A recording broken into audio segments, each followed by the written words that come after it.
right, welcome everybody to our next session here at Tales from the Forest. Today, we are going to be playing Mouse Ritter, a very fun little game, except with some very serious contemporary issues, or maybe not so much. But this is just your forewarning. There are going to be possibly depictions of violence or descriptions of violence, or other such things that people who, if you feel uncomfortable with those types of things, this is your warning. Thank you. All right. So, before the world was for humans, many different species walked the earth. And even true to now, they have their own ways of dealing with things, in their own small kingdoms, much like our own, filled with magic and mystery. And today, we are here to take a look at one certain kingdom, or kingdoms. Many seasons ago, there existed a kingdom within a human settlement far to the north. After years of bloody and violent wars, two tribes of mice emerged victorious.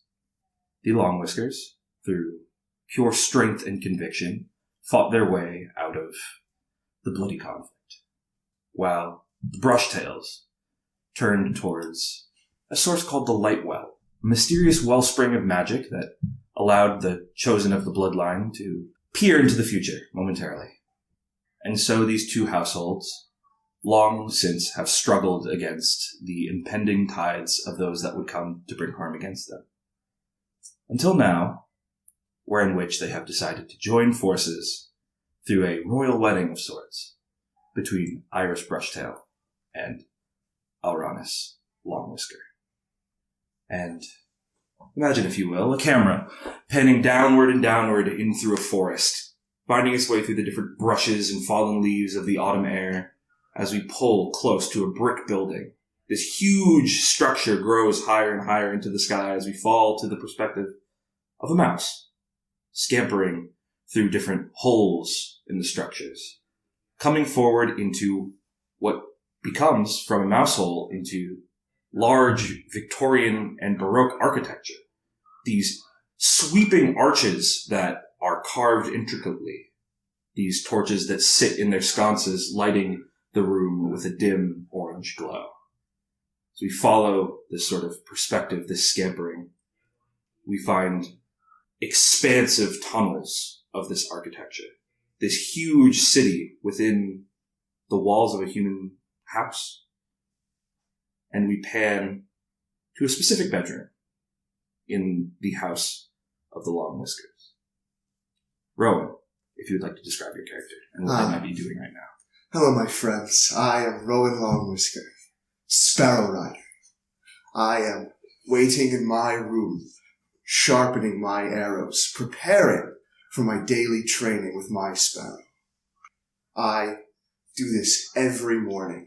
It's my tradition of sorts, because I am going to be the captain of the Sparrow Rider Corps one day, and I am going to prove to my family that I am worthy of our name. As you're sitting in your room sharpening your arrows, a knock comes to your bedroom door. Just a light. As the door cracks open and you see a servant mouse of your family pokes their head in and says, "I'm so sorry, young master, but I believe your father is calling for you." My father? Yes. What did he want? He said something about preparing for the upcoming festivities with the wedding and all of these different, issues that may present themselves, how we should... I believe he would be able to answer your question more thoroughly than I. Ah, yes, the wedding. Where can I meet him? I believe in his chambers. Thank you. I will meet him there immediately. All right, as the mouse ducks out, you walk out into the vast, sort of large arched hallways of the Long Whisker sort of estate. This strange sort of... these sets of tunnels that go down lower, sort of reaching at almost like a 60-degree angle, in the way that you can see them as if they were steps and see out across this sort of large open space. Looking out across, you see out through a small mouse hole that looks over into the forested area directly outside of the castle, essentially. And you can see the sort of winding thatched roads of worker mice going about their day, hunting, foraging, chopping wood, pulling wagons. You can see beetle shepherds shepherding their beetles off towards pasture. And you look down and you know that all you have to do is head down a little bit and then move to your left, and you will be headed towards your father's chambers. Well, I'm going to head towards my father's chambers. I do not wish to anger him. Awesome. So you arrive at your father's chambers, and you can see your father, Uriel, a wizened and old mouse. His sort of once brown, sort of speckled fur, now fading into a gray and white. His snout is completely white. His eyes sort of almost seem to like move and vibrate in their sockets as if they are looking at many things but also nothing. And he looks out and upon you. You can see he's in his sort of like robe. This sort of wrapper of some sort, something that used to be a candy wrapper, has been like pulled and fashioned into a long and sort of luxurious robe that scrapes across the ground. As he walks up towards you, he goes, "My son, it is soon to be upon us the day of your brother's wedding." Yes, Father, I'm aware. You've sent for me? Yes. I'm sure you're aware that we must be on our best behaviors. Of course, Father, of course. We are not as well versed in rules of etiquette as the Brushtails, but we must try our best to match their course. Do you understand me? I understand, Father. All right. How goes your sparrow riding? Your training? Your training goes well, Father. Soon I may be able to join the Corps formally. We will see about that. You must speak with your brother on matters of the military. It is long since beyond my years. Must we have to speak to my brother about the military? Well, you are king. I am king, but he is acting general, and soon my seasons are limited, my son. I understand, Father. I will try to speak to Elronis about this. Yes, please do. In the meantime, please resume your training, your studying, whatever it is you do. Thank you, Father. Yes. And as you exit that that sort of hall, we pull back and out through that same mouse hole we came through to the other side of this long stretching hall of a building. Through the sort of like glass timbered, almost through a kitchen, you pull down and in and up into a very similarly mirrored sort of structure. However, these holes and halls have been carved and crafted meticulously into smooth stone. There are not sconces, but actual sort of skylights and natural lighting that have been built into these burrows. And as we follow up this path, we find our way into a small sort of, not sanctum per se, but what looks almost as if it were a temple. There's a small pool towards the center that's built out in these sort of like concrete bricks. And looking around the outskirt edges, you can see these sort of carvings of the four seasons, of wind pushing leaves across a path, of grass and flowers blooming, of the sun shining down, and of ice-cold winds whipping. And we see through a small sort of archway emerges a mouse, much smaller in stature, light brown fur, wearing what looks like sort of like a small circlet of what used to be like a guitar string or something like that. The sort of brass wrapping around the top of her head. You can see, for those who were not aware, this is Iris Brushtail, the bride-to-be and youngest member of the Brushtail family. And as she exits, you hear, "I don't know, Chip. I'm not sure if this is a good idea. I don't know how I feel about this." Would you like to introduce your character? Hey, I'm Chips. Moved here from New York. I'm Iris's bodyguard. Following after, I go, look, I mean, you said you like him, I like him, and your parents said you gotta marry him. What you gonna do, you know? I know. It's just, I'm not sure if I'm ready. I'm sure you're ready. I mean, look at all the things you've done for the king. You're great. You're great. I've seen you grow so much over the past few years. I think you're ready. I think you're good. Chip, I need to be honest with you. Yeah. I haven't been able to get the light well to speak to me yet. That is a problem, isn't it? I'm scared. I don't want to let my parents down. I don't want to let my people down. It's a lot of pressure. I know. You're ready. And look, if he breaks your heart, I beat his tail. You know what I'm saying? Yeah. Thank you. If he treats you bad, I got your back. As you finish that sentence, the door sort of on the other side of the chamber opens, and Iris's father, his name is Connor. As he enters, you can see as he sweeps in with this large sort of like very pompous and like there's a large sort of like swip of like a bottle cap has been fashioned to the back of the sort of robe that he's wearing to make it look like he has almost like a headdress-like effect coming out the back of his head. As he sweeps in and goes, Iris, how goes your natures in here? And Iris says, well, so far so good. I think I'm really making progress. How is the planning going?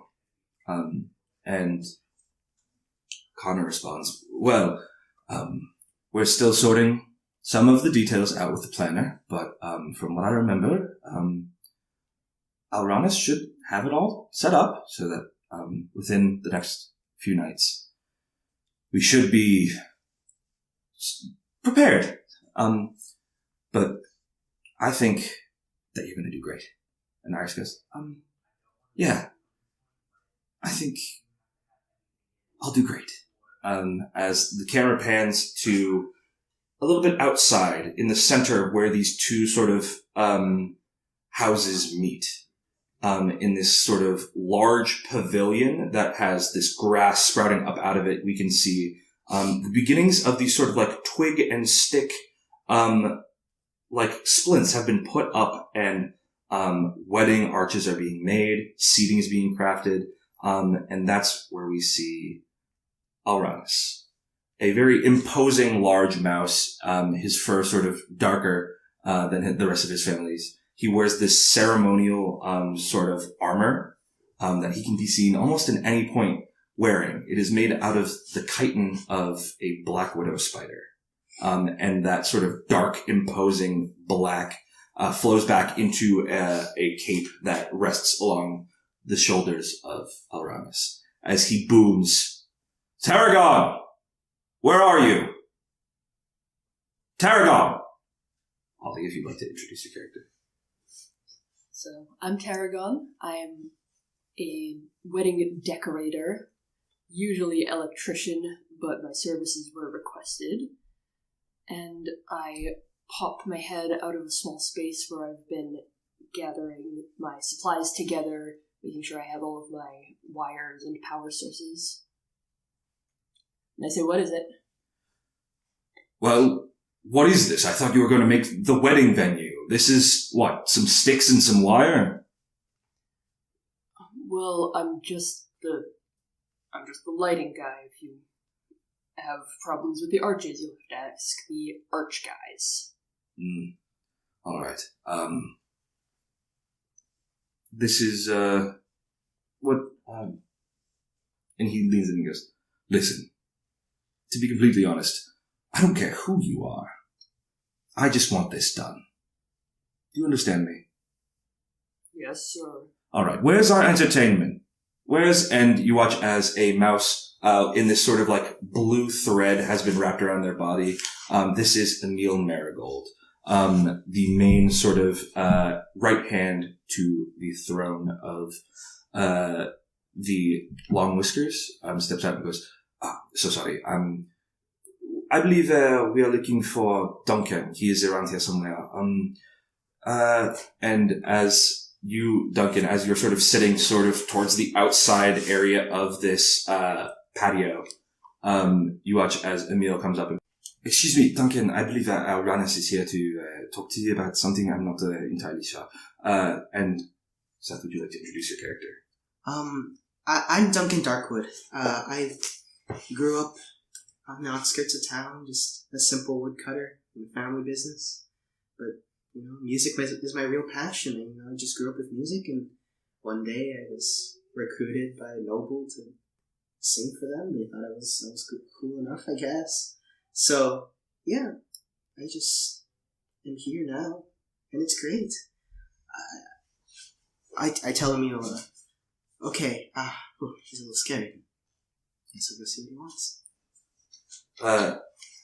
You see as Alranus is talking, finishes his conversation with Tarragon, looks up to see you and goes, yes, you are handling our entertainment, I suppose?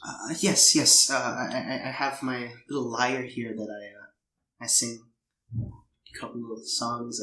I have some other fellow troubadours of mine that I also believe will be coming for the festivities. All right. So I do believe that we will have a good show to put on for you and your wedding.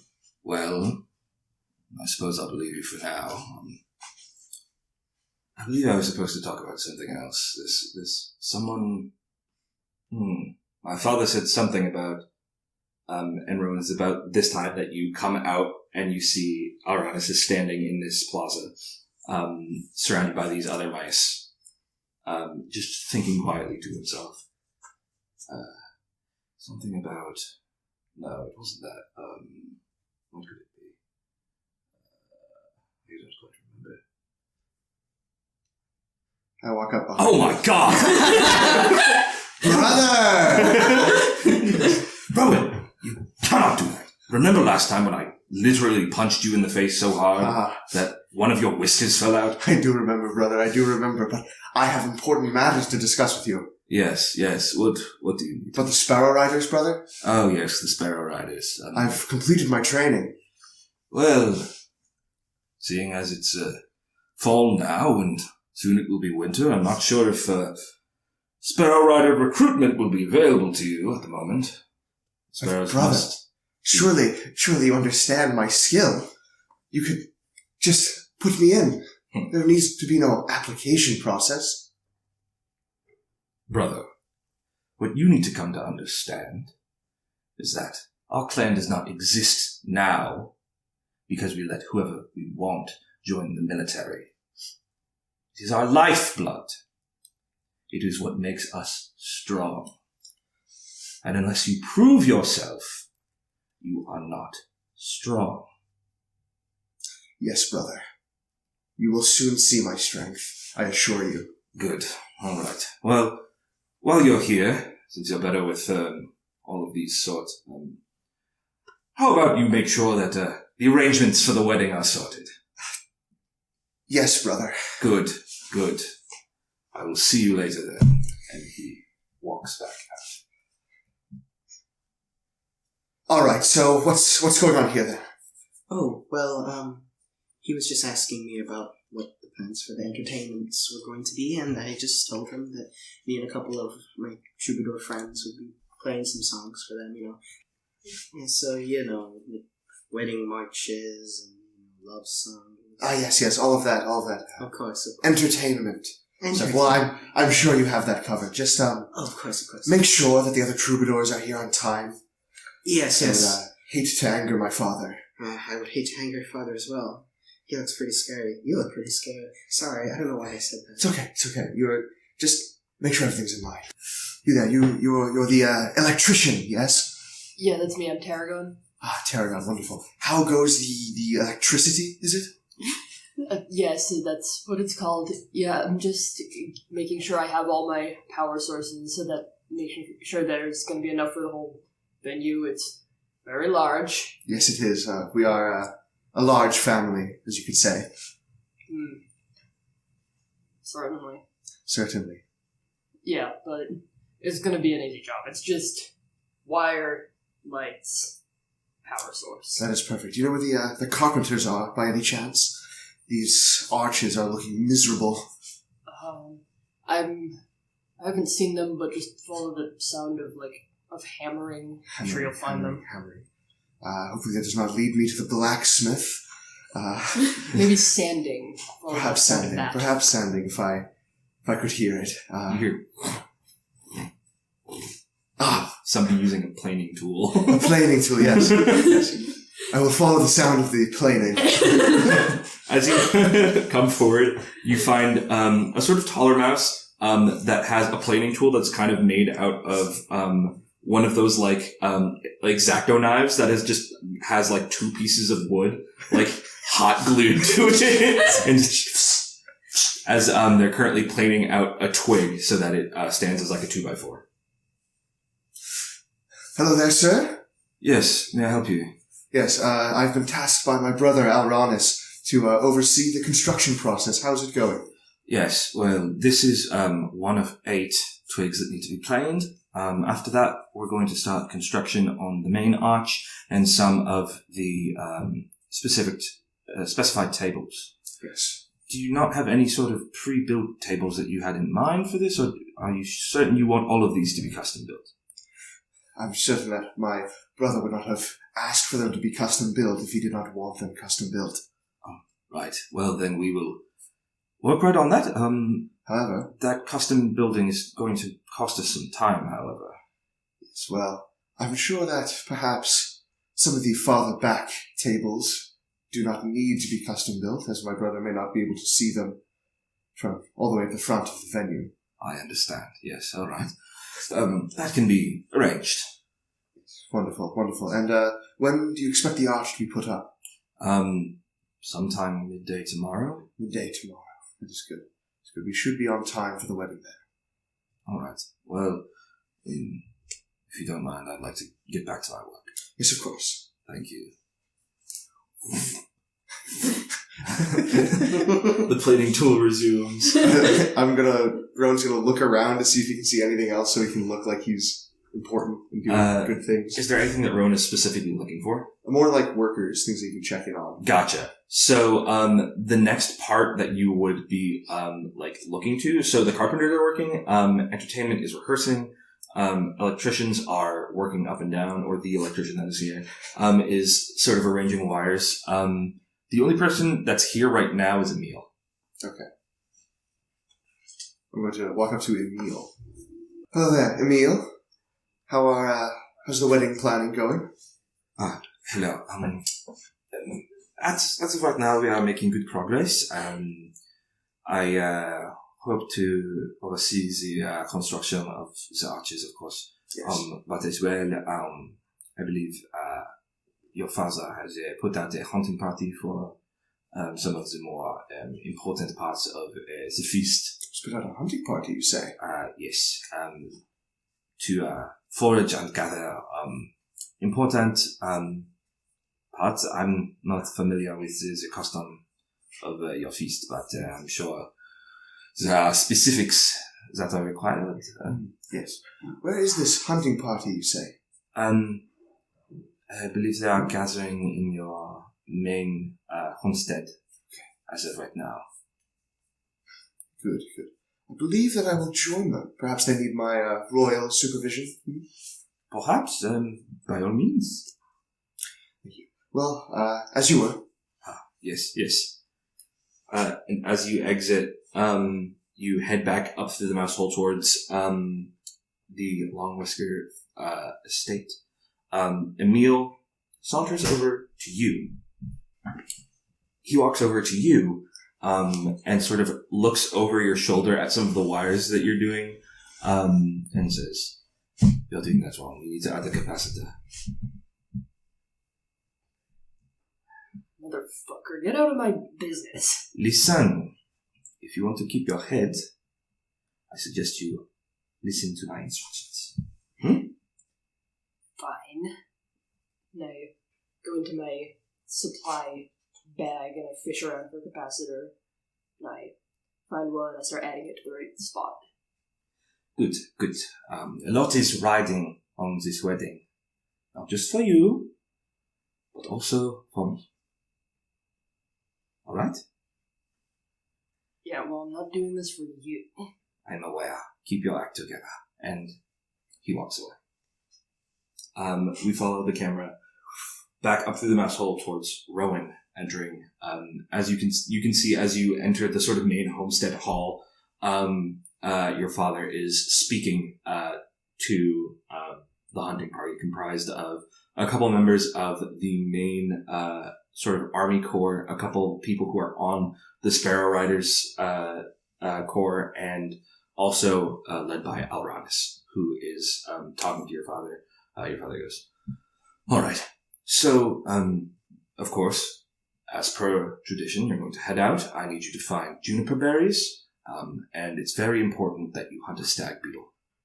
Stag roast is part of the tradition, of course, as you know. And Alranis goes, yes, father. It shall be easy, man of my nature. And your father goes, that is what I'm counting on. It's your wedding, but remember, nothing too flashy, all right? Alranis goes, as you wish, father. And as they turn to head out, they start walking in your direction. Hello, brother. It's good to see you. Hello, Rowan. I was not sure that you were going to finish your duties this quickly. Well, I am, of course, a man of this house, and I can finish my duties very rapidly because of my skill, brother. Yes, I'm aware of your skill. Is there something I can help you with, Rowan? You are going on the hunting trip, yes? Yes. Father has sent us out to collect juniper berries and to hunt a stag beetle. Would it be possible for me to come along with you, brother? Alranis looks to the other mice around him and goes, I'm not sure if hunting a stag beetle is up to your caliber, but you are always welcome to come with us and to collect the juniper berries. Of course, brother. Well, I shall do my duty, as you have said, and collect the juniper berries with you. All right. And you all go out of the mouse hole and head down sort of this patch in towards these woods, these huge trees towering higher than skyscrapers among you, as we come to Chip. Iris is once again has walked through the halls of this sort of large religious temple to the Lightwell, and is making her way towards the main antechamber in preparation to head back towards the Lightwell in hopes of finding something again. You follow along the sort of familiar path winding around this large circle where there's a small pool where she heads towards it and washes her paws, her face. She rubs the water into her whiskers and pulls back, cleaning herself. And then goes, all right, Chip. Wish me luck. Good luck, kiddo. Thanks. As she heads through this sort of curtain of polyester, making her way forward, finding her way down in through this curtain and out into what you know as the Lightwell proper. You've never been past the curtain, as people who are not a member of the Brushtail line are not allowed past it. And you stand your position outside of these sort of curtains, looking out across this main chamber, this large sort of circular structure going up. It has columns that dome up into a second level and then a dome that closes off at the top. It's large and echoey. And as you stand your position of guard, you see Connor sort of muttering to himself,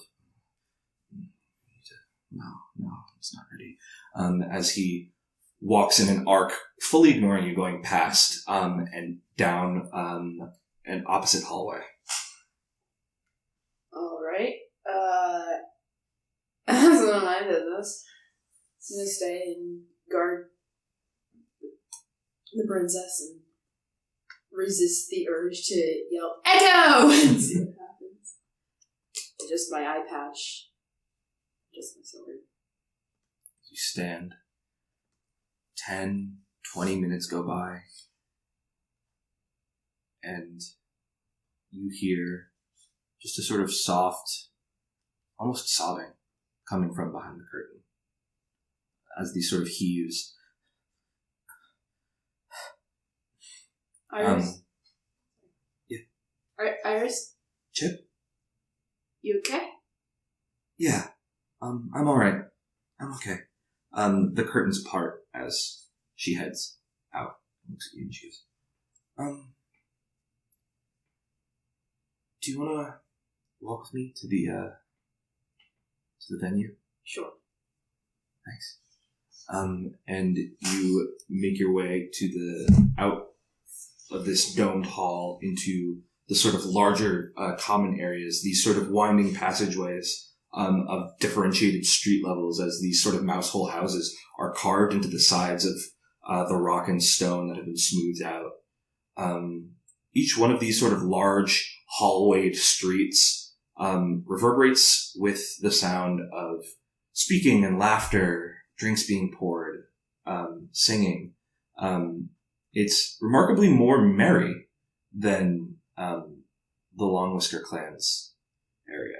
And having traversed through both sections and even the midlands between, nothing is quite as comforting as the sound of going and returning from this area.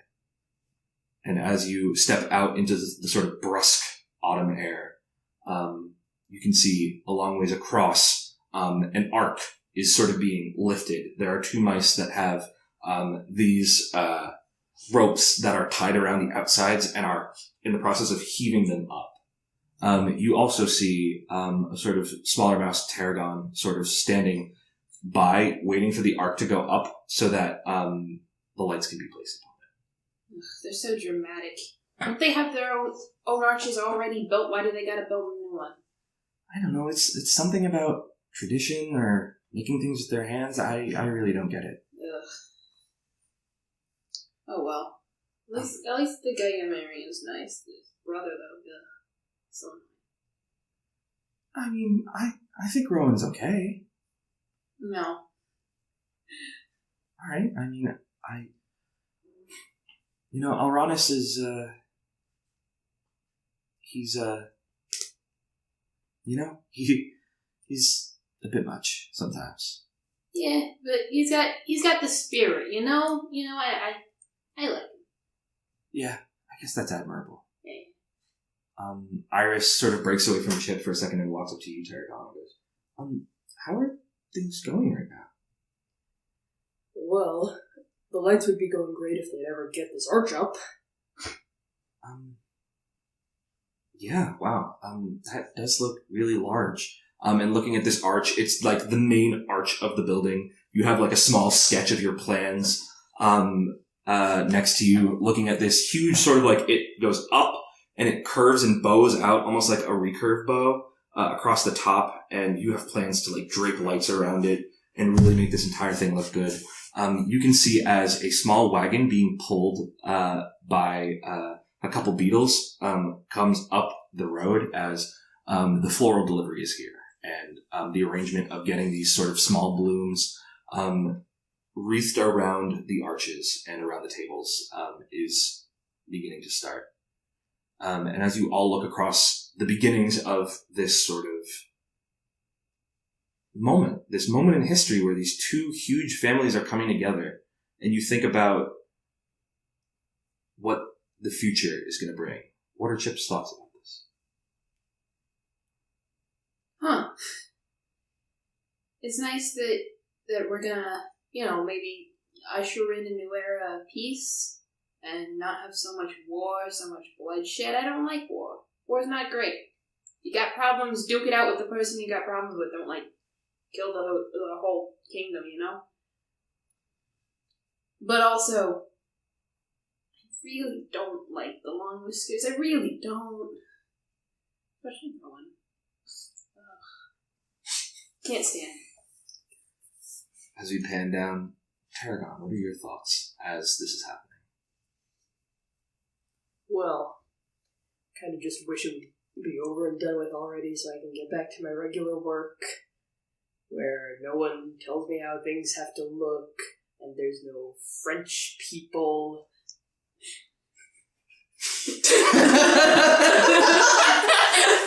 Yeah, I get it. Like, Warshmore. Just want to go home, take a nap, organize my wire collection. And I don't want to attend a wedding. As the camera pans up through these woods, you walk through these towering trees, Rowan. These other mice that you look up to surrounding you as these huge leaves fall down and sort of slightly impact onto the ground. You are going after the stag beetle, a good prize. What do you think Rowan's strategy is going into this, having been told to collect the juniper berries? Of course, Rowan is going to try and kill the stag beetle. Gotcha. Course, and he's going to try to kill it himself with one shot from his arrow, so that he can, in his eyes, if he does this, his brother will be, oh, of course, how could I have not realized your strength, so you can join the Rider Corps. Gotcha. And as you're thinking about your plans to strike down this mighty beast, you're interrupted from your daydream by Alronis's voice. All right, this is you. Go find the juniper berries. I believe they're located just a bit north of here. We're going to head west. We'll reconvene when the sun angles in the trees that way. Of course, brother, of course. And I shall collect the juniper berries. All right. And they turn and make their way westward.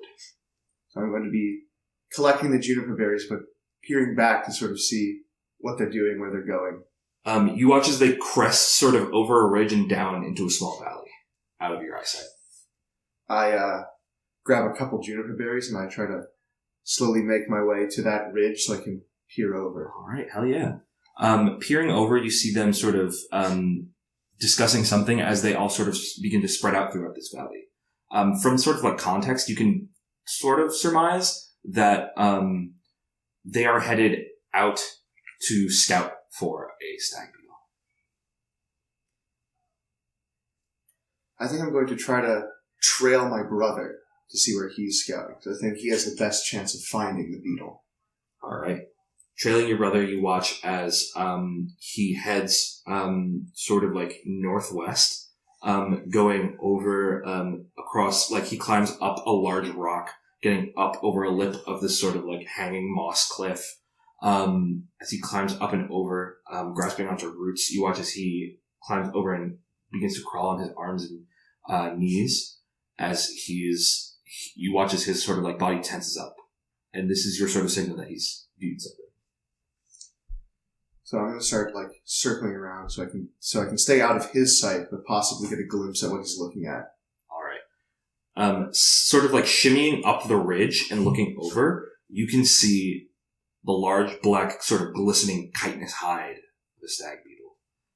It's low to the ground, and Alronis is starting to rotate sort of like right ways, trying to get into its blind spot to get a dump on it. I think I'm going to sort of shadow his movements as well, so I'm going to start inching closer to the stag beetle. All right. You get closer and closer until you're essentially like just a leap's distance from it, but so is Alronis, as he readies himself and draws this sort of larger, what looks to be like, what is like one of those like scalpel blades, but only the top blade. He grasps it along that sort of like hole that where the handle would usually like connect to the blade, but it is now open, and so he grabs that and angles it and seems poised, ready to strike. What do you do? I'm going to draw one of my arrows as he draws the blade, All right. and sort of prepare to pounce as he pounces. Okay. I'd say for this, we might make a check. Oh boy. We might see how this goes. Good dice. Here's this.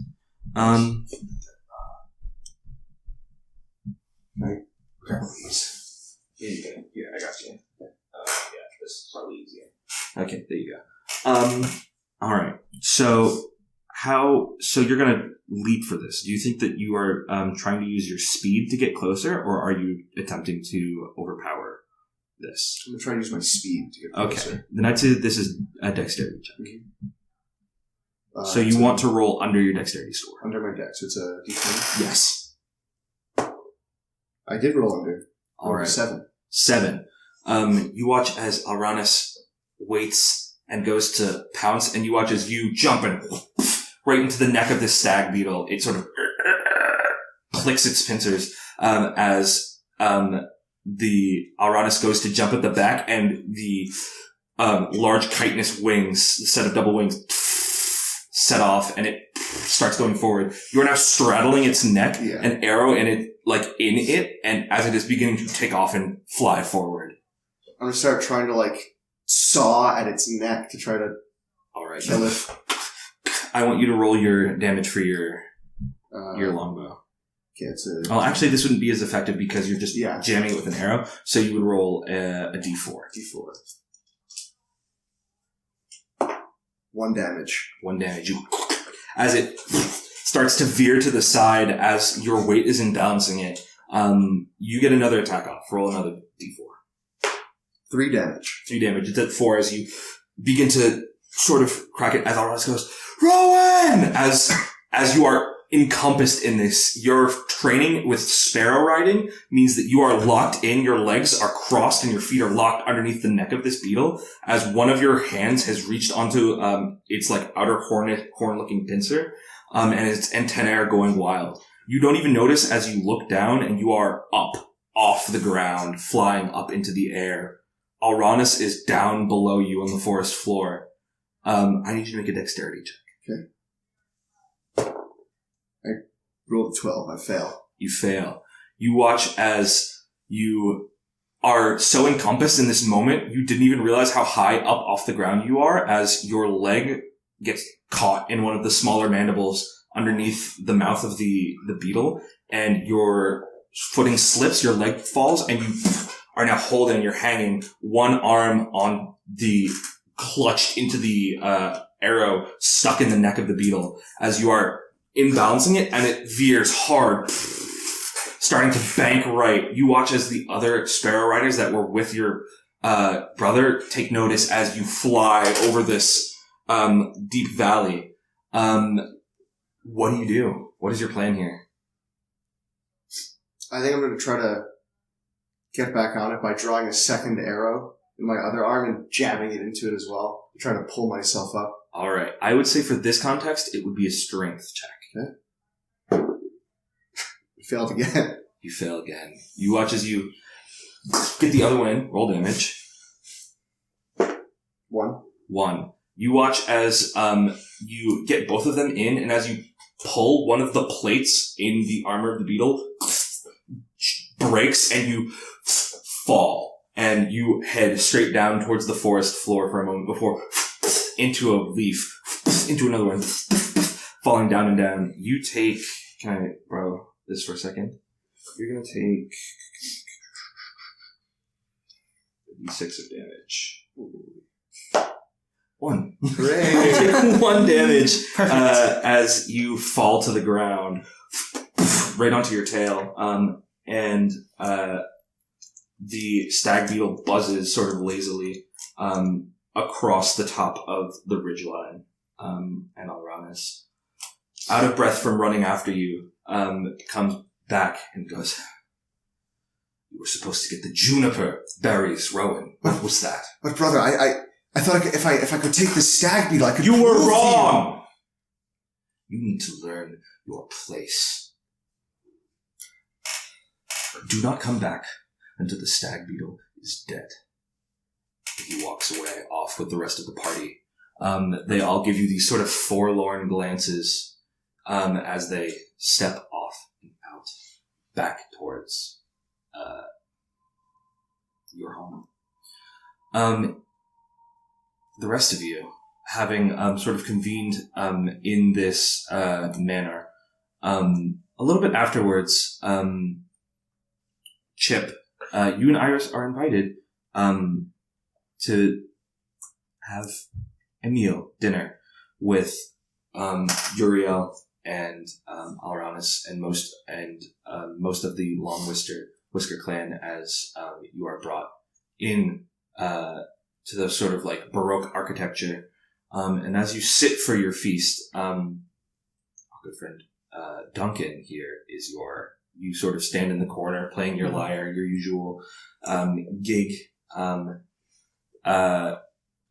sort of behind a small sort of door that has like what is like made of what used to be a matchbox, is the sort of servants' quarters where a lot of the people that were working before are eating their sort of like not nearly as good food, among them being Tarragon, as you all sit in this sort of shared space.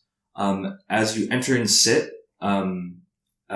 Uriel says, Alranis, where is Rowan?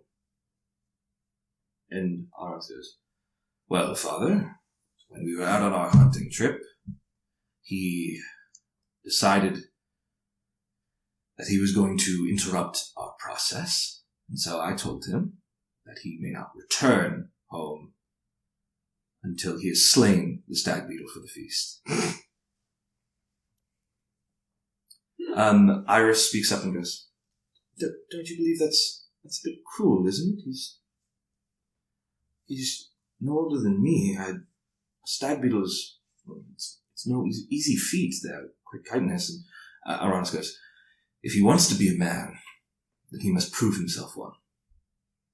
And Uriel goes, yes, you speak truth, my son. In the meantime, Iris, how goes your meetings with the Lightwell? And Iris goes, well, things are well. I have nothing to complain of. There is no quite large issue. As of yet, we are looking good. In fact, I foresaw great success and fortunes in our union. Aranis goes, but of course, what else would you expect from us? And as the dinner sort of continues, we cut back to Rowan. Rowan, night has fallen, and you are still tracking this beetle. What is your current plan of action? So my current plan is that one of the its armor plates had fallen off. I'm going to use that. I'm going to strike there with my bow to try to kill it where it's weak. All right. Make an attack. Just roll your damage. Sorry. I realized that I put this out of your reach. No, it's fine. D8. Well,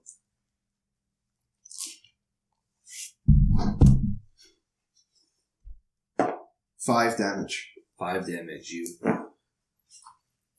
And as the arrow looses, it flies and rotates and strikes straight into that sort of mushy underplating of the beetle. As you watch as it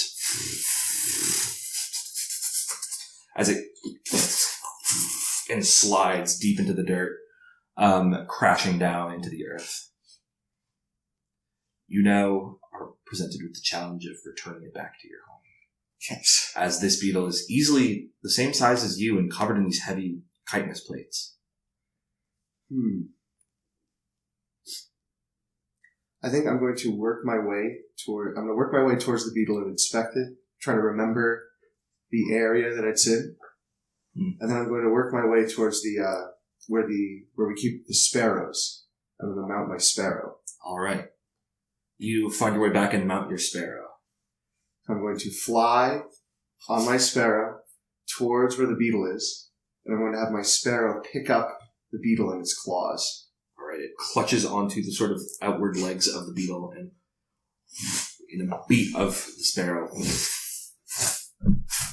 and you fly it back to your kingdom. As you are all sitting in here, Rowan, how do you return? I'm going to sort of make it a grand entrance. And I'm going to, instead of dropping the beetle, or like placing the beetle where I should, I'm going to bring the beetle towards where the wedding's being constructed so that everyone can see that I've slain the stag beetle. All right, you You drop it down onto this large sort of like pallet that is being brought in as multiple mice pass through and murmurs begin to spark up of Rowan Longwhisker and how you have slain a stag for this grand occasion. I start shouting, Alranis, brother, where are you? As you're standing in there, you watch as Emil emerges pushing past you through the servants' quarters, and goes, Your Majesty, I believe Alranis is being called. Rowan has returned. He has something with him. What is? And Alranis goes, all right, and rises and exits from this room. You watch as Alranis, still in his large sort of spider plate, emerges from the mouse hole and looks out upon you. Brother, it is a great day. I have slain the beetle. You have you? As he looks forward towards it and begins to inspect it, sort of lifting up some of its larger mandibles, he goes, and claps you hard on the back. You have done well, brother. Thank you, brother.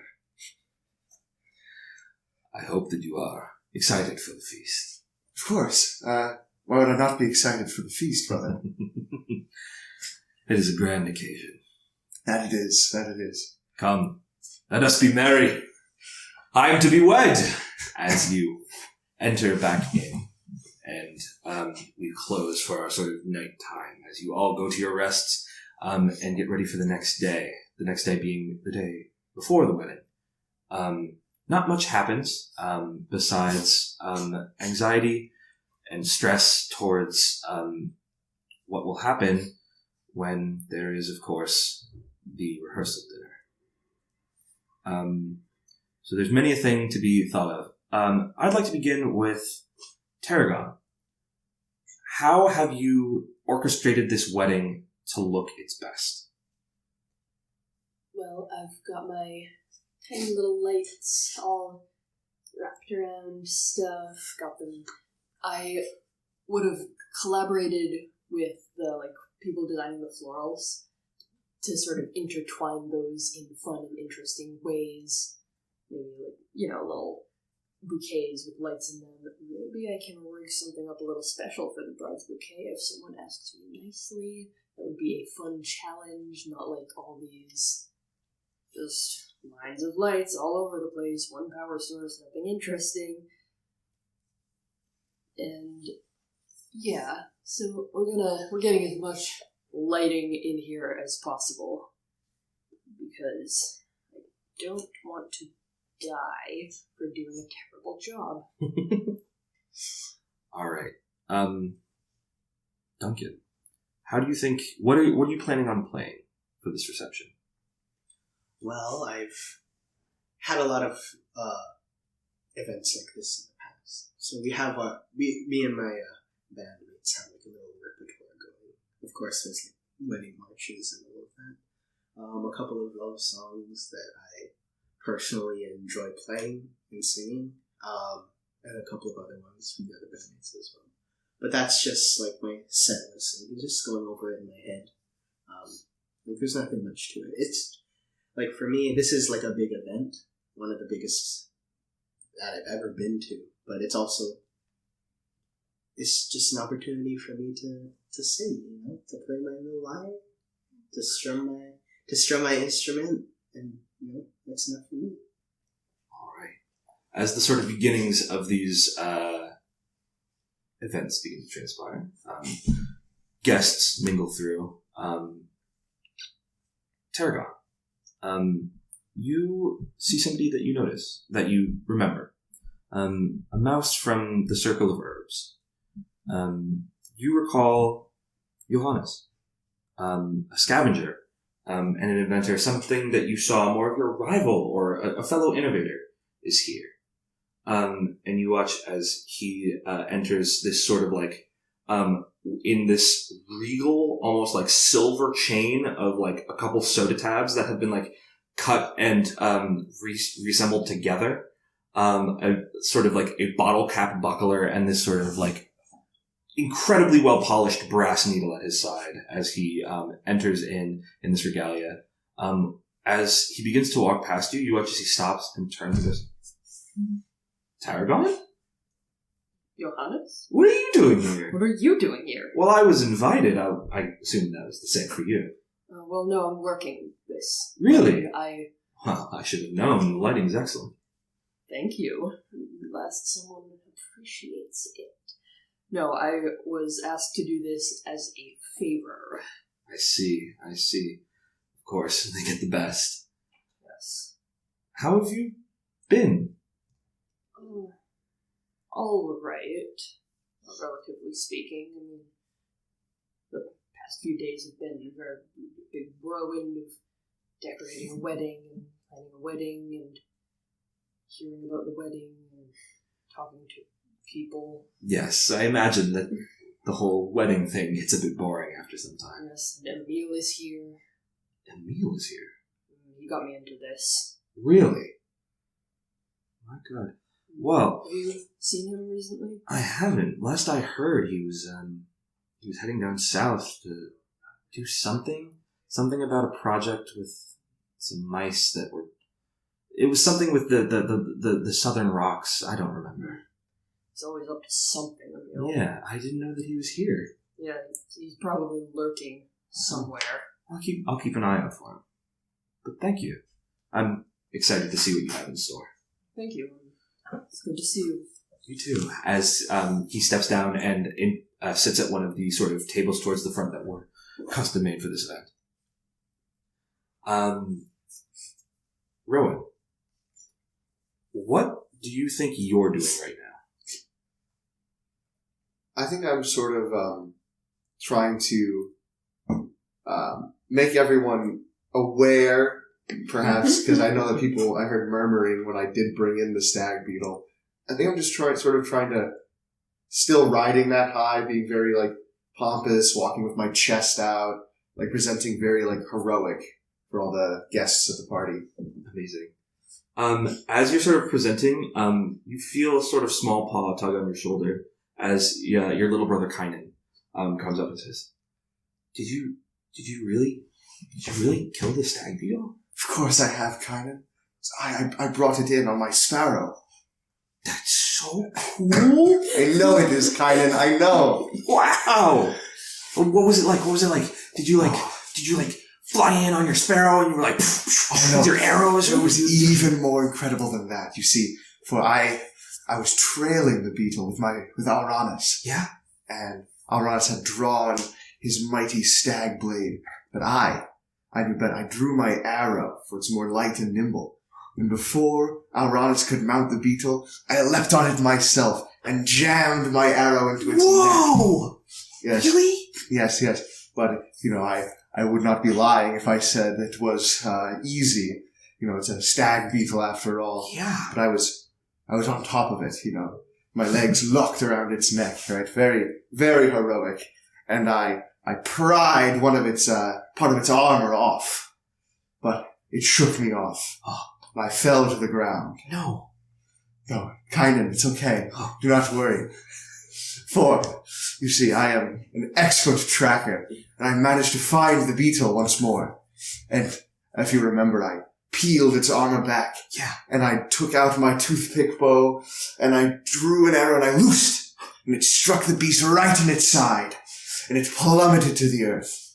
And that is when I grabbed my sparrow and flew it back. Wow. You're so cool. I know I am, Kynan.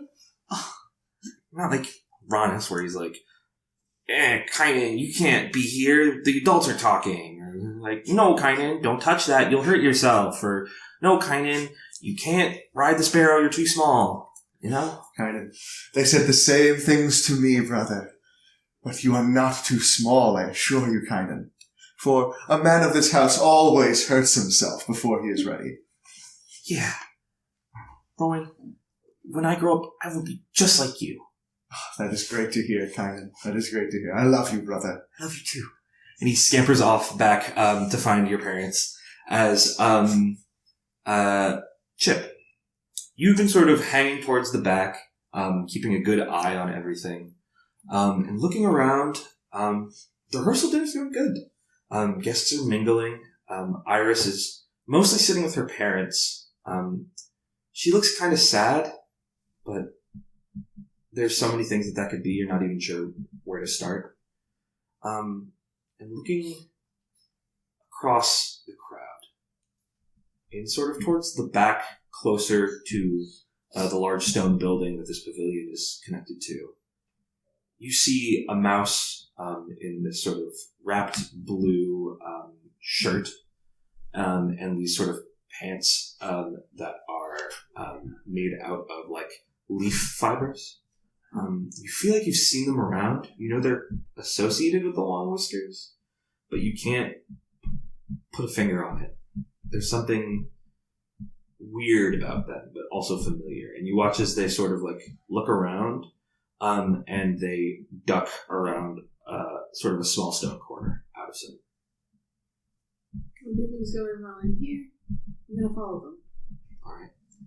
As you go around, Duncan, looking from your position up on top of the sort of like band stage, you're anxious. You're always anxious before you play a gig, and that sort of like electric energy is running through your body, and you feel your sort of fur pick up and prickle in anticipation.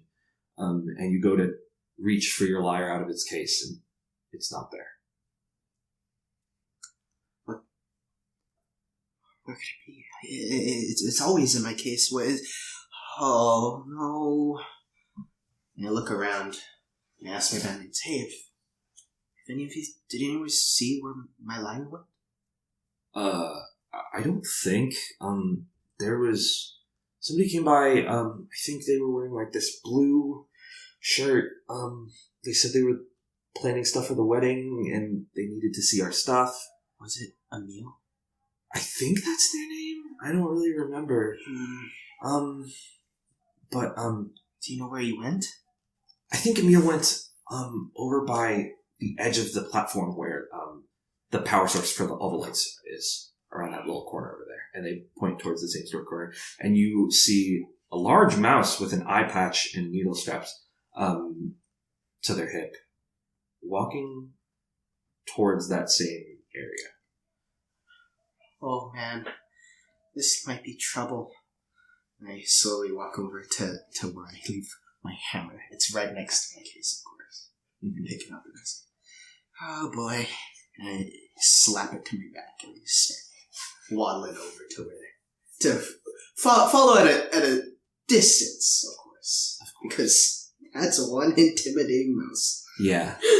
And as you follow this mouse, Chip, what you see as you turn around is what looks like a large, almost like chest-sized metal box, which to those of us who are humans would recognize as a D battery, is sort of hooked up to these two wires that run along and then fray towards the edges and mix. And you watch as there's these sort of like connections of wires going through capacitors and these sort of small black boxes that change the way that the current flows. And this is the power source, what's been powering this whole thing. And you see a mouse sort of standing in front of it. You can't see what their hands are doing, but they're muttering to themselves about something. Hey! Who are you? Do not pay any mind to me. My name is Emil Marigold. I am the wedding planner. And also, of course, right hand to the court of the Whiskers. What's this? This is a battery. It is what powers the lights. We have worked very hard on this. I'm simply correcting an error that my friend has made. What kind of error? Well, you see, and they point at a capacitor that has been placed on the wire and says, there's a capacitor here. This is dilutes the flow of the energy and makes it so that not as much flows out. It is usually a precaution for when you are working in small spaces. But the space here is quite large, and so the capacitor is dimming the lights. We prefer the lights to be brighter. It's better for the ambience. I thought the lighting was perfectly fine, actually. Well, I'm glad you enjoy it. I'm simply following orders. You see, the long whiskers, they are very particular about how their things are presented, and so I'm making sure that nobody gets in trouble. Right. Okay. And you watch as they grab these sort of like large wooden tongs, essentially, and begin to pry part of the wire apart and let loose the capacitor. And take it, and they sort of like wrap the wire around itself and place them into a sort of like small like bag that's made out of folded paper that they have, and place it in and secure it. They go, would you like me to show you to a seat? What party are you with? With the bushtails? Yes. Iris's bodyguard. Yes, for Iris. And you watch as they take out a small sort of like notebook and made out of like discarded leaf paper. And it's about this time that you make your way up to them speaking. Excuse me? Hello? Hi, Emil. I was just wondering. My bandmates were telling me that you were doing like a checkup on like equipment and Yes, stuff. yes. My lyre's not where it should be. Would you happen to know where it is? You should look over towards the westernmost side of the pavilion. There should be a small sort of basket. It has the things that I was working on. Your lyre, when you did your sound check, it was out of tune. So I made sure that it was tuned to the specifics. But it should be, there's a small basket, and they point towards this sort of like basket that's been woven out of like hay, essentially. And you can see your lyre is sitting among other objects within it.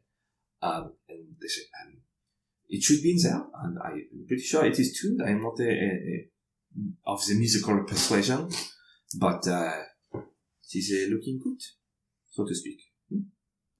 Okay, I'll go get it. I turn around and I just start muttering to myself. I'm never out of tune. Yes. You are Chip, correct? Chipotle. Only my friends call me Chip. Alright, I will mark that down, and they flip.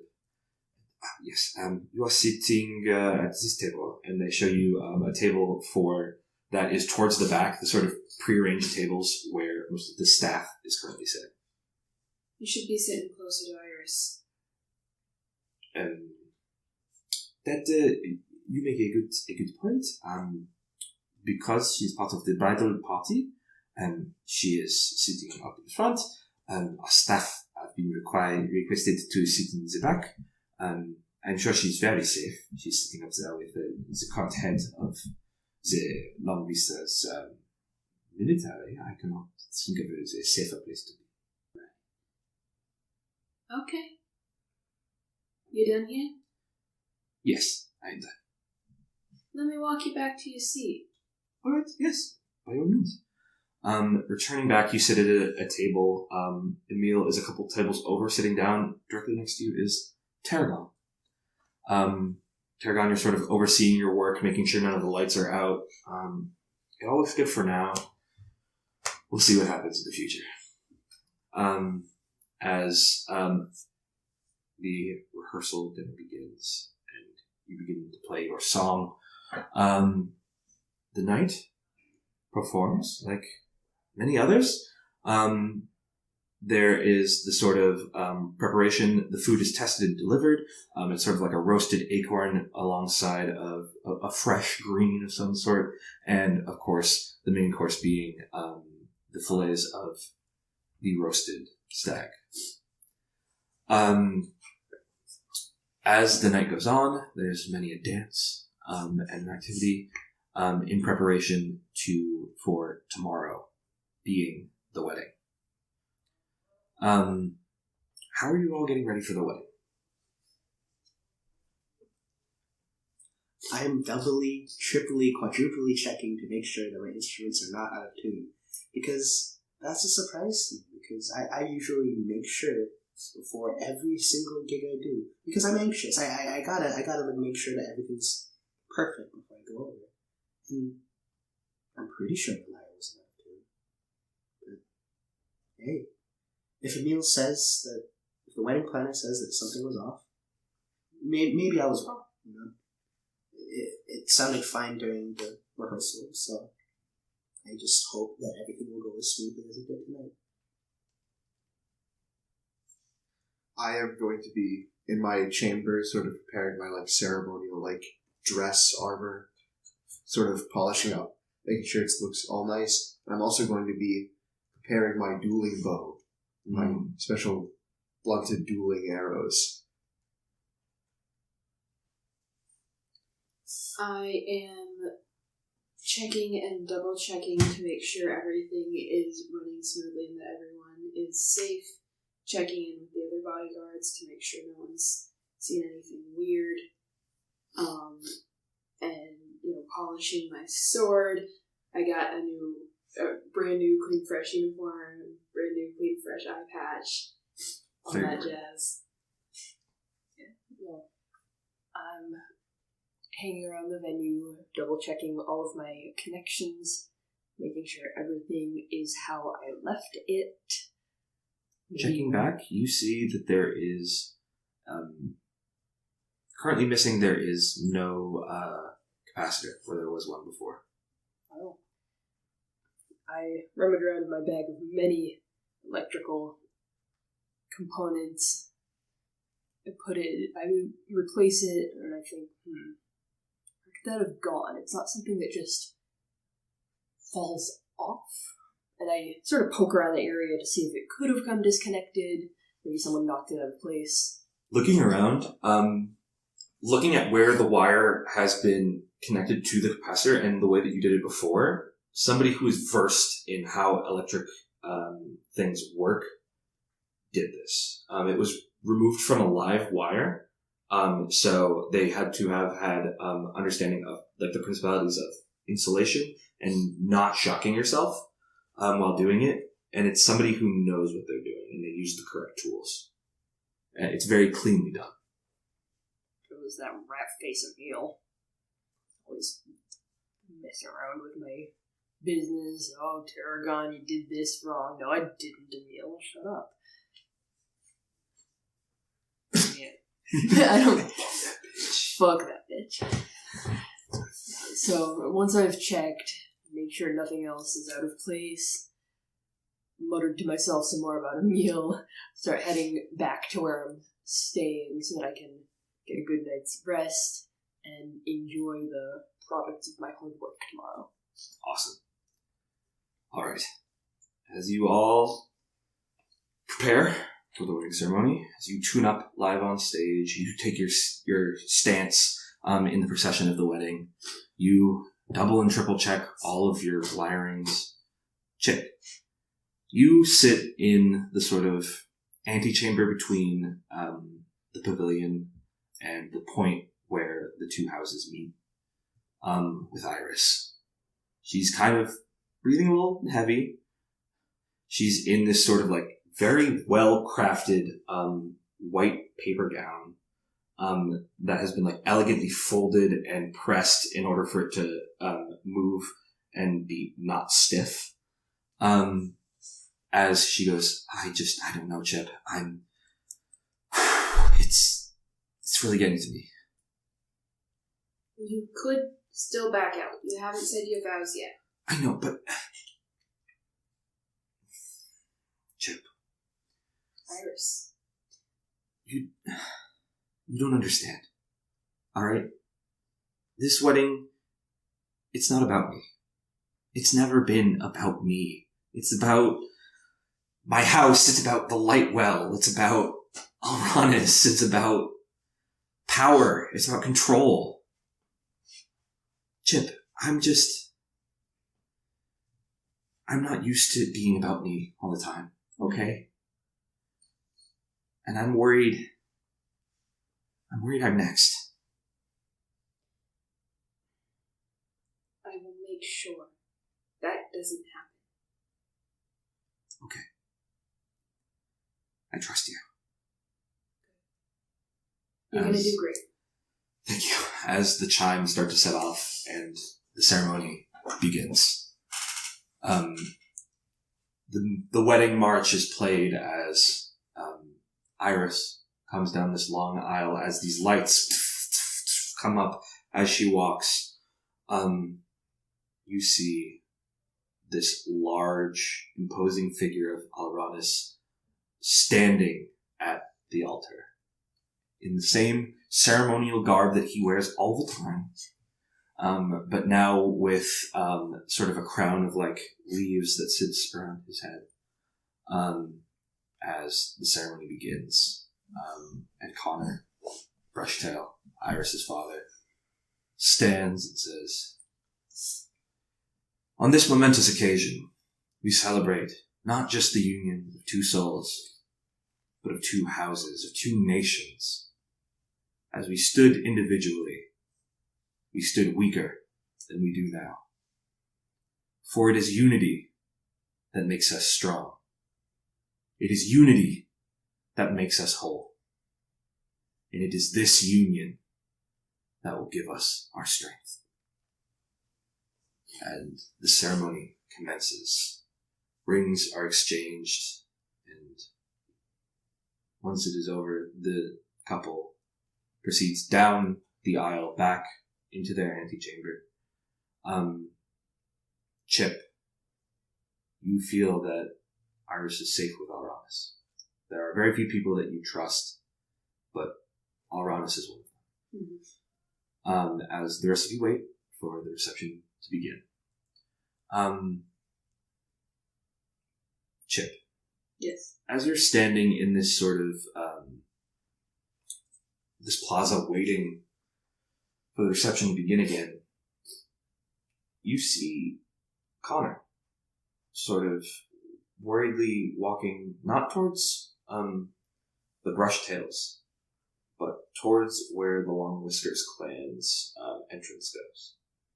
In and towards, their keep. That's weird.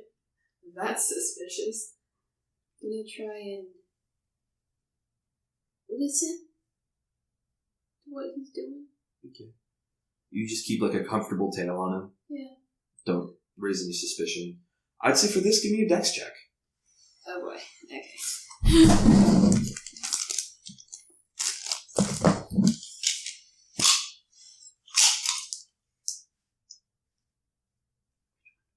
D20.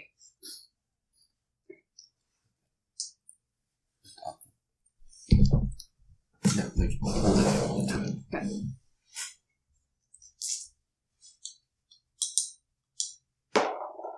You're trying to roll under your dex score.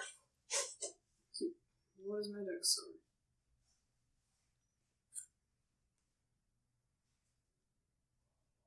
Great, I did. Awesome. As you keep this tail, you hear Connor's mumblings. No, it's not right. It doesn't make any sense. As he turns a corner, and you see sort of, as you go to follow him, you have to stop and hug towards the wall as Uriel, the leader of the Long Whisker clan, is sort of sitting in this smaller chamber outside of the main keep of the Long Whiskers.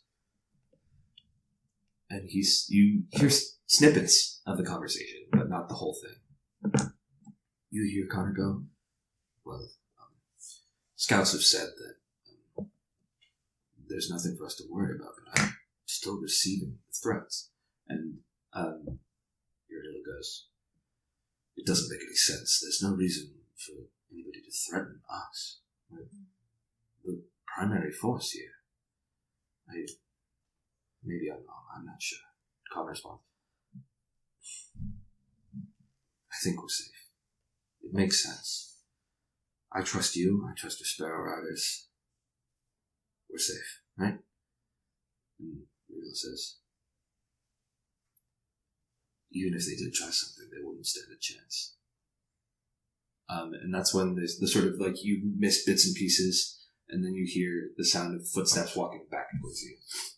I duck out of the way. You pull in as Connor makes his way back out. And then Uriel slowly sort of hobbles his way forward. He looks different in this moment. You just heard him speak with such sharpness and acuity, but now he seems confused for a moment, as if he's lost in where he is. You notice he blinks for a moment and shakes his head, and it's gone. And he returns to his stride and makes his way back out into the pavilion.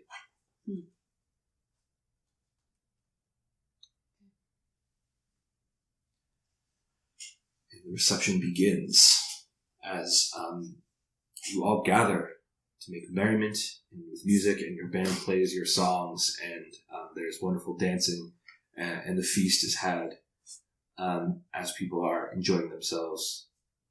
Rowan, what do you do? I'm just sort of sitting at our table, eating our food, but I have my bow and my dueling arrows tucked underneath my seat so that no one can see them. And I'm patiently waiting for a moment when my brother is both out in the main reception area and also not in conversation with anyone, or not up on the stage. Gotcha. You watch as this like large line dance of people has just like finished and ended, and your brother and Iris bow to each other. They stand up, and this seems like as good of a moment as any. I grab my bow, I grab the arrows, and I sort of rapidly walk up to Alramis. Brother, what do you say we punctuate these festivities with a duel of sorts? You wish to duel me now? Yes, brother, I wish to duel you now.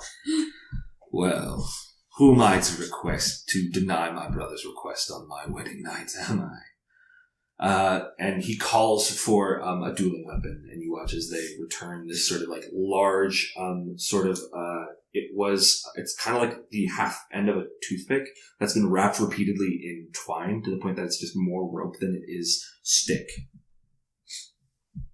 He goes, by all means. I need you to make a dexterity check. Okay. For initiative here.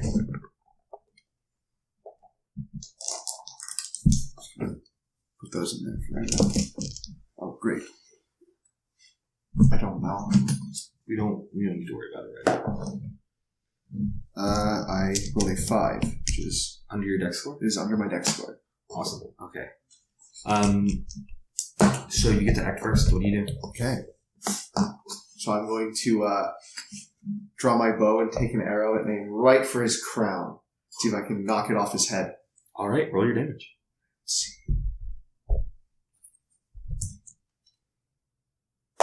7 damage. 7 damage. You right across the top of his head. That was a good shot.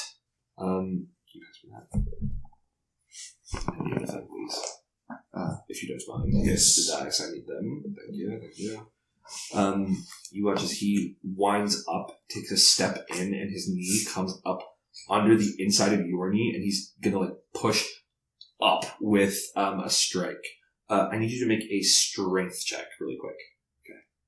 Strength check. I do not pass. Okay. Then... Oh, this one doesn't already know. So you take 2 points of damage.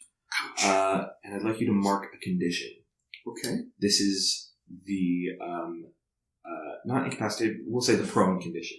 So you watch as you move out of the way so he barely glances you, but the full weight of his body shoves you up off of your feet, and you land and fall onto your back. And so the way a condition is marked is, I don't know if you have your inventory pulled up, which is super valid. Oh, if you do, it takes up an inventory space.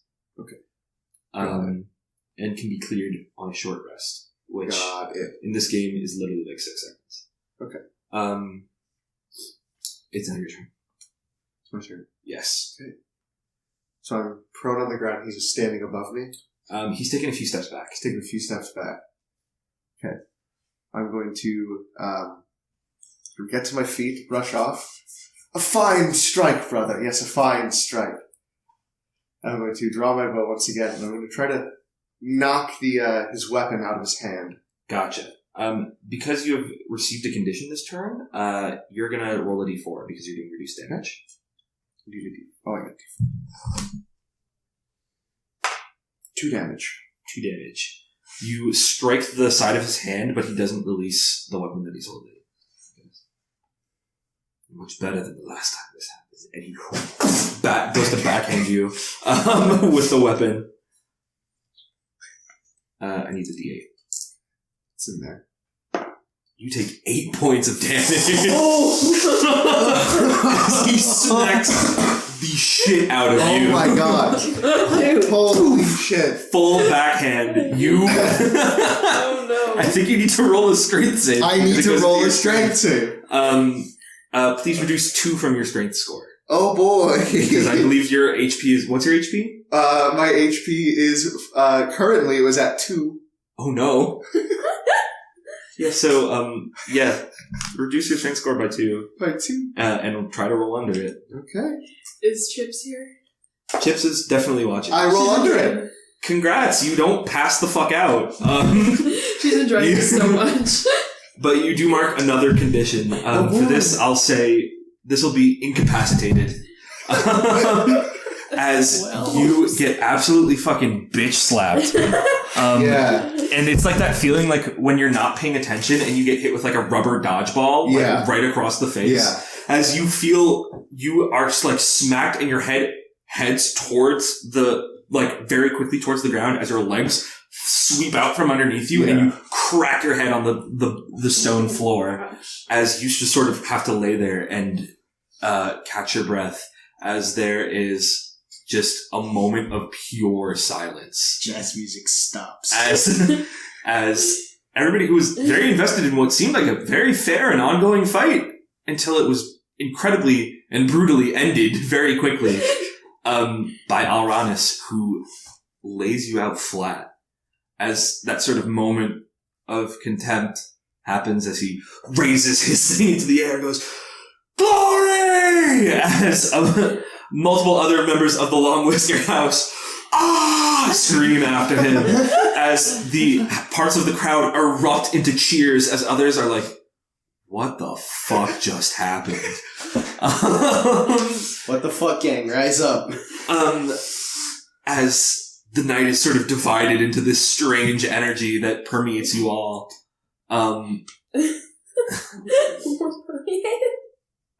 Iris sort of steps up and as Alranis is like celebrating, tries to talk to him, but he's too in the moment as he like steps forward into his friends and she just sort of like kneels down and is like, "Are you okay?"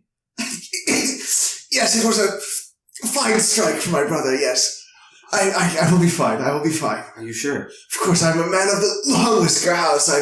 I will be fine. I'm accustomed to this. Okay. You do your thing. A hand in getting up. Yeah, maybe. yeah. And she grabs your paw and lifts you to your feet. You are super winded. Thank you, Iris. Yeah, no problem. Just maybe look out in the future. That was really violent out of nowhere. Do you guys do that a lot? Or? Yes, this is much like my brother to do this. Oh, okay. Yeah. Oh, good luck with that. Thank you. Congratulations on the wedding.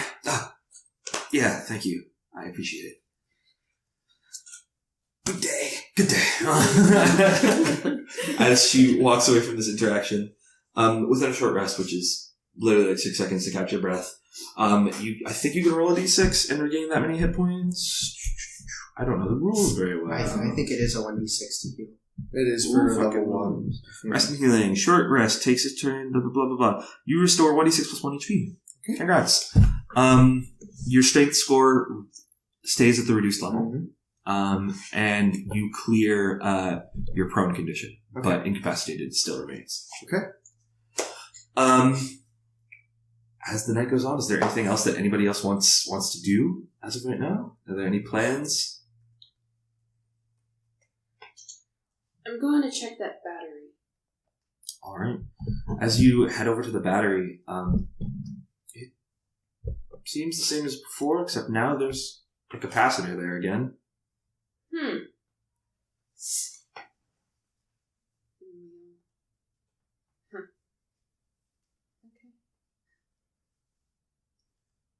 Seems odd.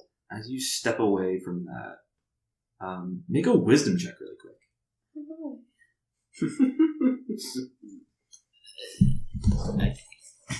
Thank you. You're rolling under your wisdom score. Is it equal or under or just under? Equal or under. Okay. Will, yeah. Not wisdom, will. Sorry. I'm in D&D mode. Yeah. Yeah, aren't we all? So confused. Okay.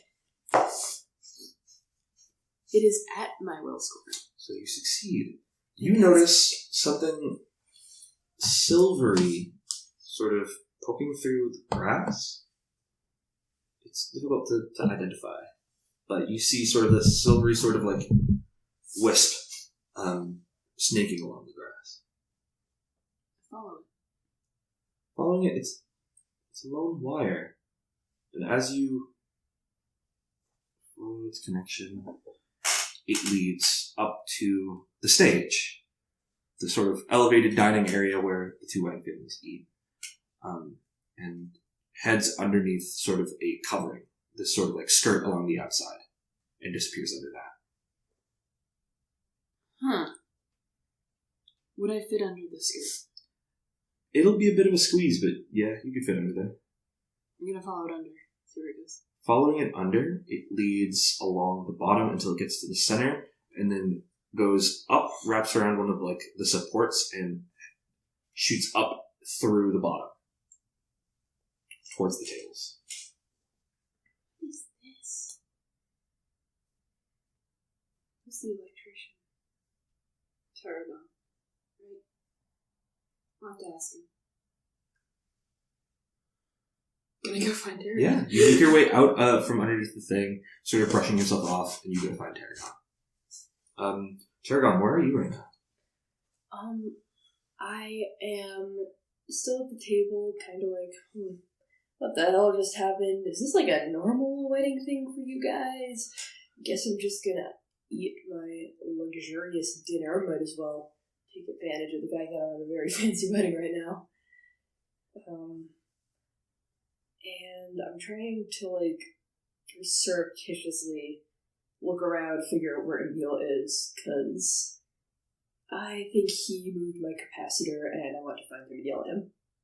So, searching your way through the crowd, looking at the people that are here, you're searching for that sort of, that blue wrapping, looking around, you sort of pan, and then very quickly you see a mouse with an eye patch, and a needle at their side, moving very quickly and determinedly directly towards you. Oh. I'm gonna move very quickly and determinedly the other way. That's really suspicious. I'm gonna check.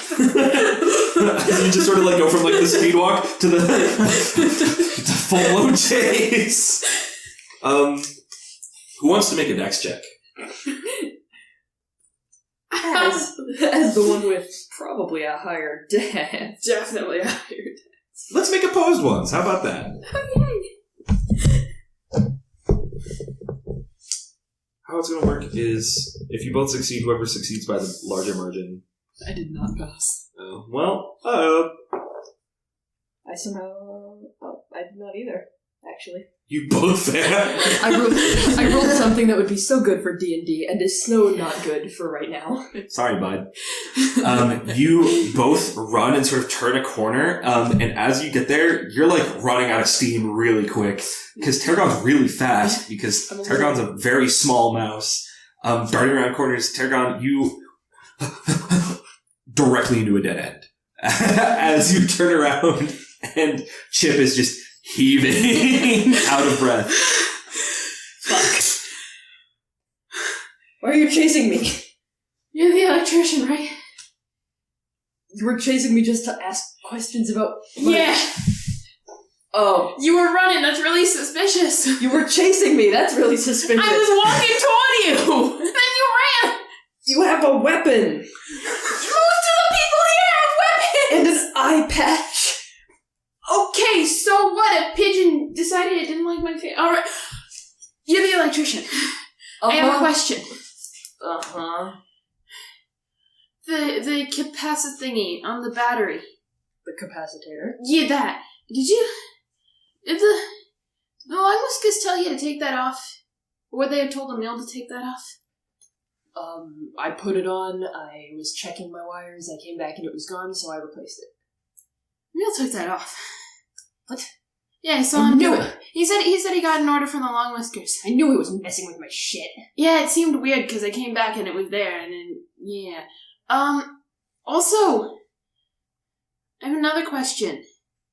Did you put this wire from the battery above, down under the table and up into the table? Because there's a wire in the table, and that seems really, really weird, because there's no lights up there. Yeah, why the hell would I do that? Yeah, could you take a look at that? Because I don't know. That seems sketch. Alright, I'm gonna go with her to look at this very sketchy wire. You see the sketchy wire, following it, goes up into the thing, looking up. It connects to the leg of Aranis' chair, and when you investigate further, underneath the cushion is a metal plate. Yeah, I didn't put that there. They hired me to do lighting, not make electrical chair displays. Electrical chair displays. Like your dead sort of electrical chair? Well, this is a metal plate, so a nasty shock to the butt at the very least.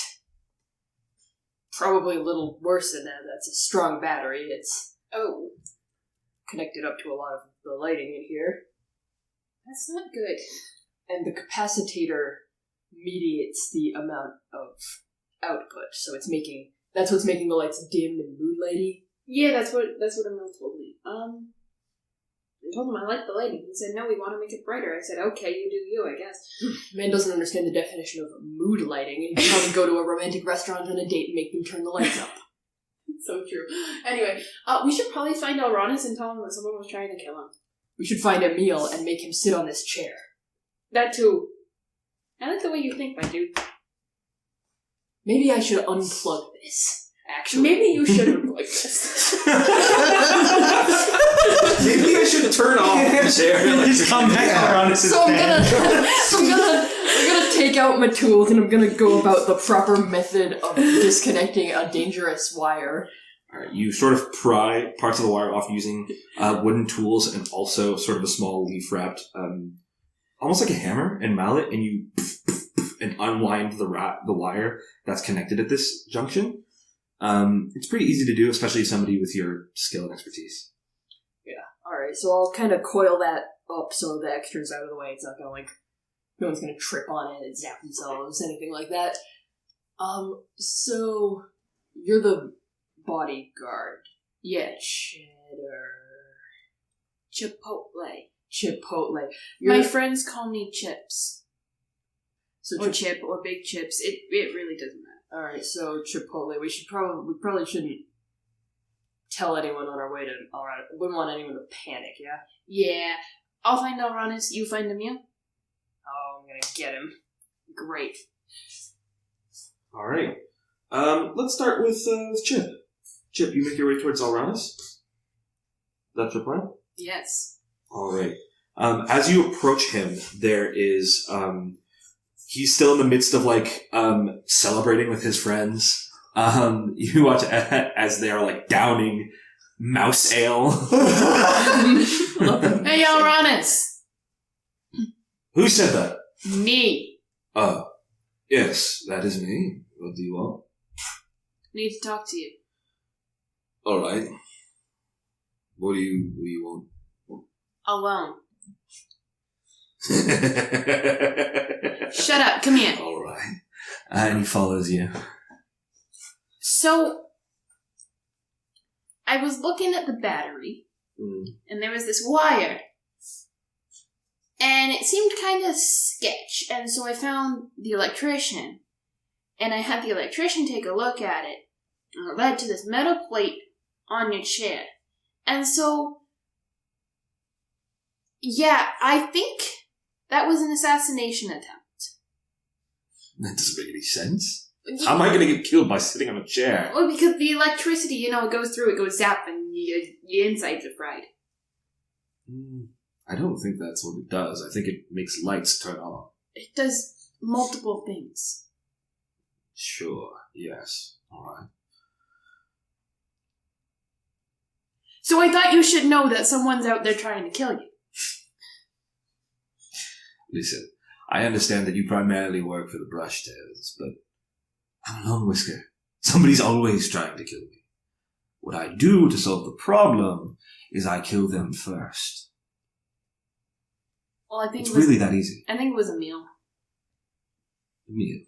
Yeah, I saw him messing with the battery and stuff. Like, he took the capacitator off, Yeah, and the messing with the capacitator- battery is what we Yeah. pay him for. Well, no, because the capacitor, Yeah, all right, that yes, thing. sure, Yeah, and whatever. it was Emil. I just know it. If you don't believe me, I'll find Tarragon and have him show you. Alright, sure, where's Tarragon? Go and find Emil. Alright. And we cut to Tarragon. Tarragon, where are you searching for Emil? Where do you think Emil is right now? I'm looking around wherever they have that mouse ale. Alright, you head towards sort of the bar. As you walk up, the King Uriel is deep in his cups, sort of drinking by where you are. Works for me. He just sort of looks up at you, grunts, and goes, yeah, and looks away, sort of forcibly ignoring you. Yeah, good to see you too. Hey, have you seen Emil? I gotta talk to him. Emil. Yeah, yay high, blue string shirt, Emil. pain in the ass, French. Emil. Emil. So And that's he looks how at you, and you watch as his eyes sort of like shakily focus in on you, and they meet your gaze, and he just sort of leans in towards you, and just goes,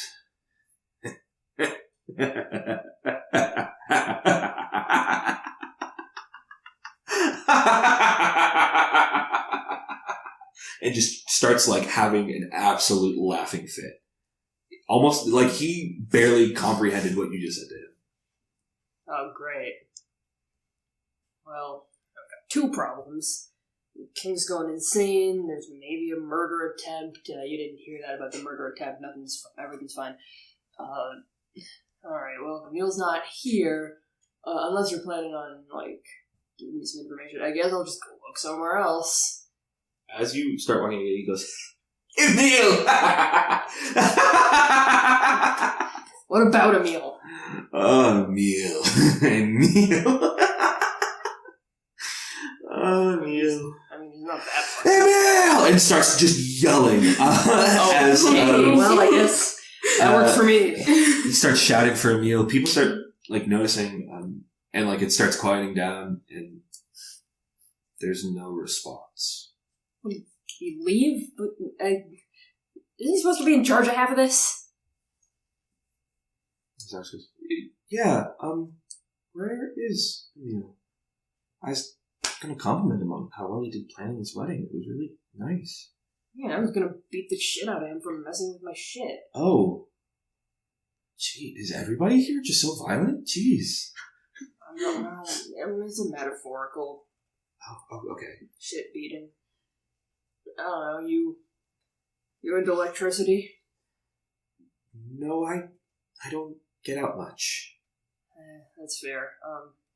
Well, I'm the lights guy, and Milton. Oh, you did the lights? Yeah, that was... This has just been absolutely amazing. Thank you so much. Thank you. This is a good one. And congrats on the marriage. Thank you. Thank you. Yeah, Emil, asked me to do this, and I see. he's kind of a Yeah. royal pain. Oh, I'm sorry. Yeah, we go way back. It's that guy. Yeah, I gotta talk to him about some of my supplies, I guess. And I don't know where he went. Well, I think I saw him right when this started. He was heading towards he was heading towards my I guess towards the where I'm from. My homestead. He went up through the mouse hole. That's a weird place to go. Alright, well, guess I assumed it had something to do with the wedding, but I guess he hasn't been back. Yeah. So. Yeah, well, I guess I can go try and find him.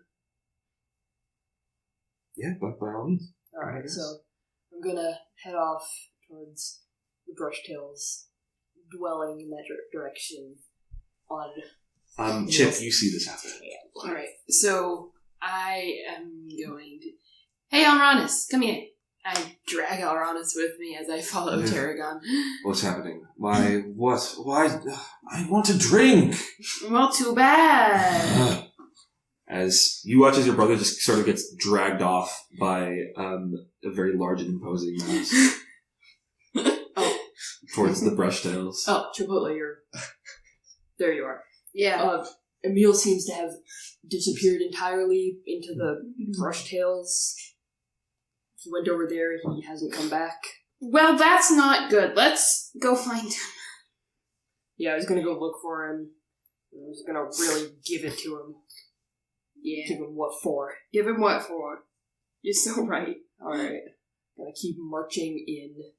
I don't think I know my way around this place. You walk into this large, domed, sort of, almost cathedral-like space, and are very confused. There's too many doors. There are a lot of doors. I know which way I'm going, so I'm gonna, Oh, yeah, don't you work here? Yeah. I've lived here for a couple of years. Where do you think he went? I don't know what what French sleazebags want that they got around here. Money, fountain of fortune telling or whatever. Don't you guys know? The shiny pool of desire or whatever it is? Yeah, that's the fancy fortune telling thing. Let's go there. Yeah, maybe he wants to look at that. Maybe he wants to tell a fortune. Maybe he wants to steal something. As you head that way, you make your sort of right and left into the sort of antechamber right before you enter the sort of place that you usually enter. And walking in, you hear a voice. You hear this sort of light speaking, muffled by something. And you realize that it's coming from behind the curtain.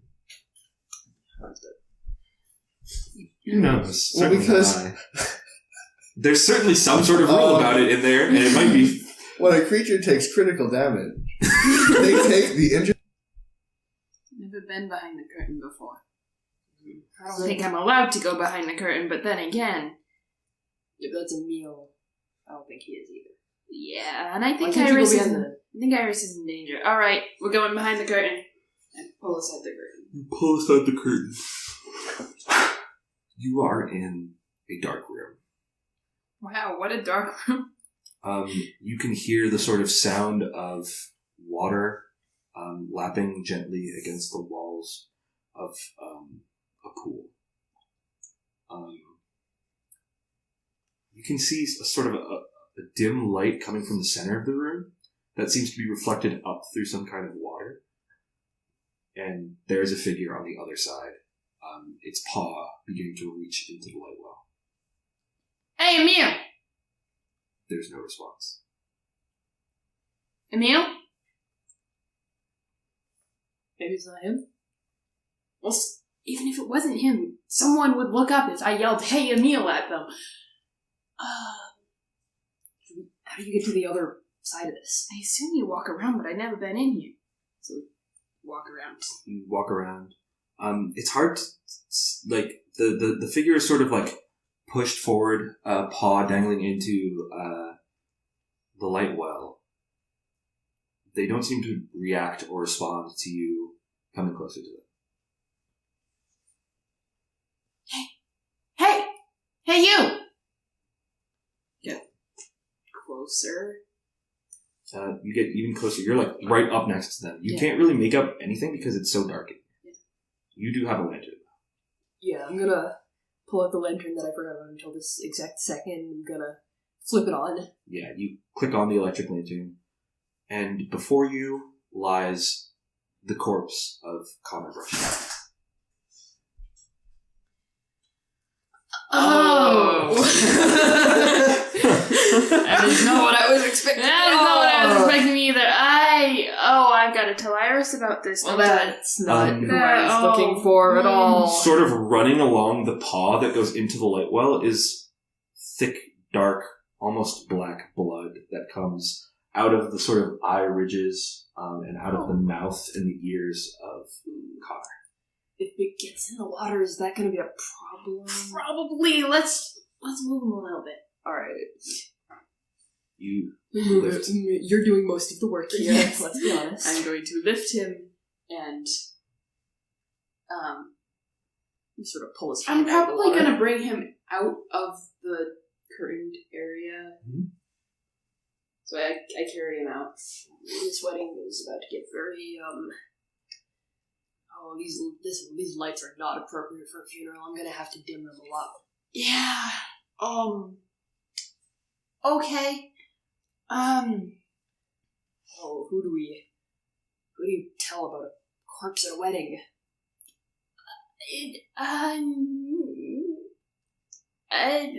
The other. We should tell the other king. Oh, not that. He's at the bar. He's drunk out of his. Oh, right. You're so right. We should tell Iris, but I don't want to. Aranis? Alronis, he's right there. Aranis has decided to you were so keen on this. Aranis literally just wandered off. Alronis is not right there. I gotta go find him. You guys went in, and as soon as you guys were let's check out the light well, he immediately took that. He literally just turned around and walked the other way. Where'd he go? Alright, I gotta go find Alronis again. Oh no. He's probably drinking again. Oh, he might not be helpful either. I'm gonna go find him. So he's not helpful. We'll just back at the wedding. Festivities ensue. Oh boy. Merry tunes are played, and all the sort. Rowan, what are you doing right now? Well, I'm going to be making my way towards the bar because while I am feeling a lot better, I am still in pain, and I would like to not be in pain. So Rowan's going to get a drink. That is so valid. As you go to get a drink, your brother, who is becoming more and more intoxicated, rapidly approaches the bar to get another drink, and you see your father almost fully collapsed over on his arm, head down on the bar. Father? Rowan. Father, are you alright, Father? You've been drinking? Yes, Father. Should we return you to your chambers, Father? Father? And you watch as he puts both of his hands on your head and leans really close in and then fucking bites you right on the mouth. Father! Where's the dice? Yeah, give me the D4. You take 2 points of damage. As you watch as he climbs now up onto the bar and he's on all fours and begins to crawl down and is now crawling around the bar. I need you to make a will check real quick. Okay.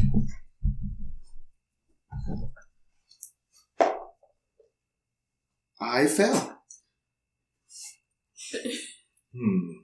How to word this? Oh no. Your father is very intoxicated. Right, he gets like this often. It's honestly pretty out of character for him.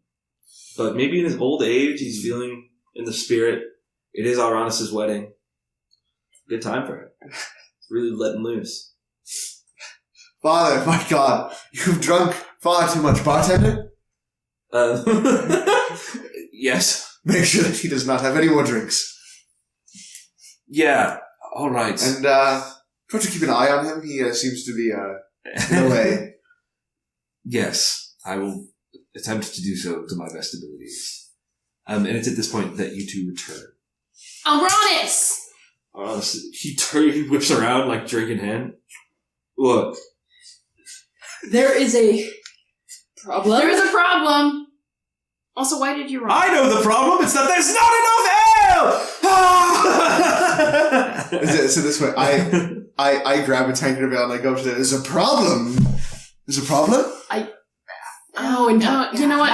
How drunk are you? He'll work, right? I'm not very drunk. I really, really don't want him say. to work, but I guess he's gonna have to. Okay, What is wrong with me working? I am Rowan Longwhisker.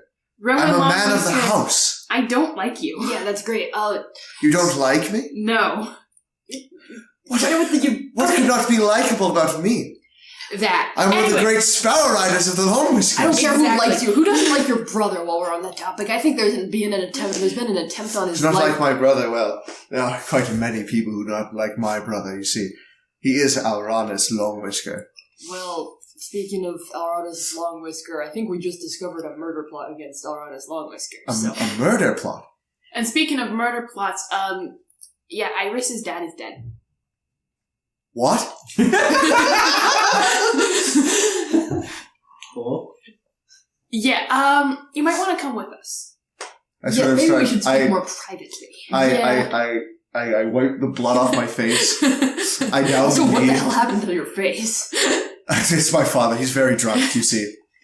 I'm sure the festivities have just gotten to him. He's behind the bar right now, skulking around. Okay. Looking around the bar, your father is like on his side, just giggling to himself. Oh, yeah, I saw him earlier. It's like that. That's not good. I'm gonna make a will check. Yeah, absolutely. Yeah. Oh yeah, there's still the merry tunes. I'm just here to make tunes, you know?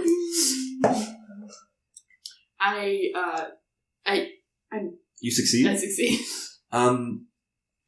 Aronis's father, looks a bit strange. He may be a little bit more than just drunk. You see that there are sort of these, like, the skin around his eyes and snout are very, like blush red. Much more than anybody would have gotten from drinking. Is that something that I would recognize from any sort of training or any sort of anything? No. Okay. You can just recognize that he's not just drunk.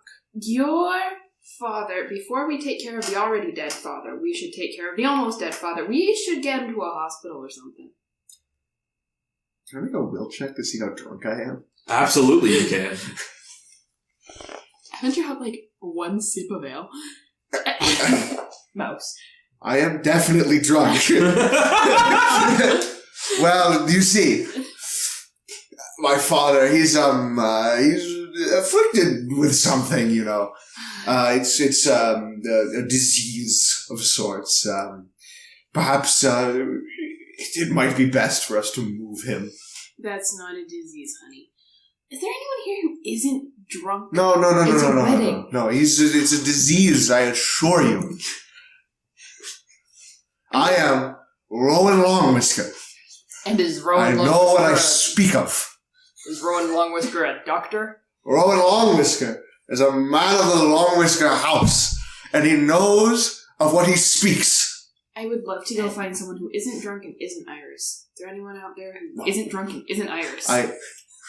Wow, there's a guy playing the lyre. Let's go find the You guy. finish your next set and you take your break to be able to enjoy sort of your time off. Tag along with them, sort of stumbling Please, behind. You know of Duncan as the court musician? You hung out with him a couple times. You tried to get him to write something for you. He seems like the best option right now.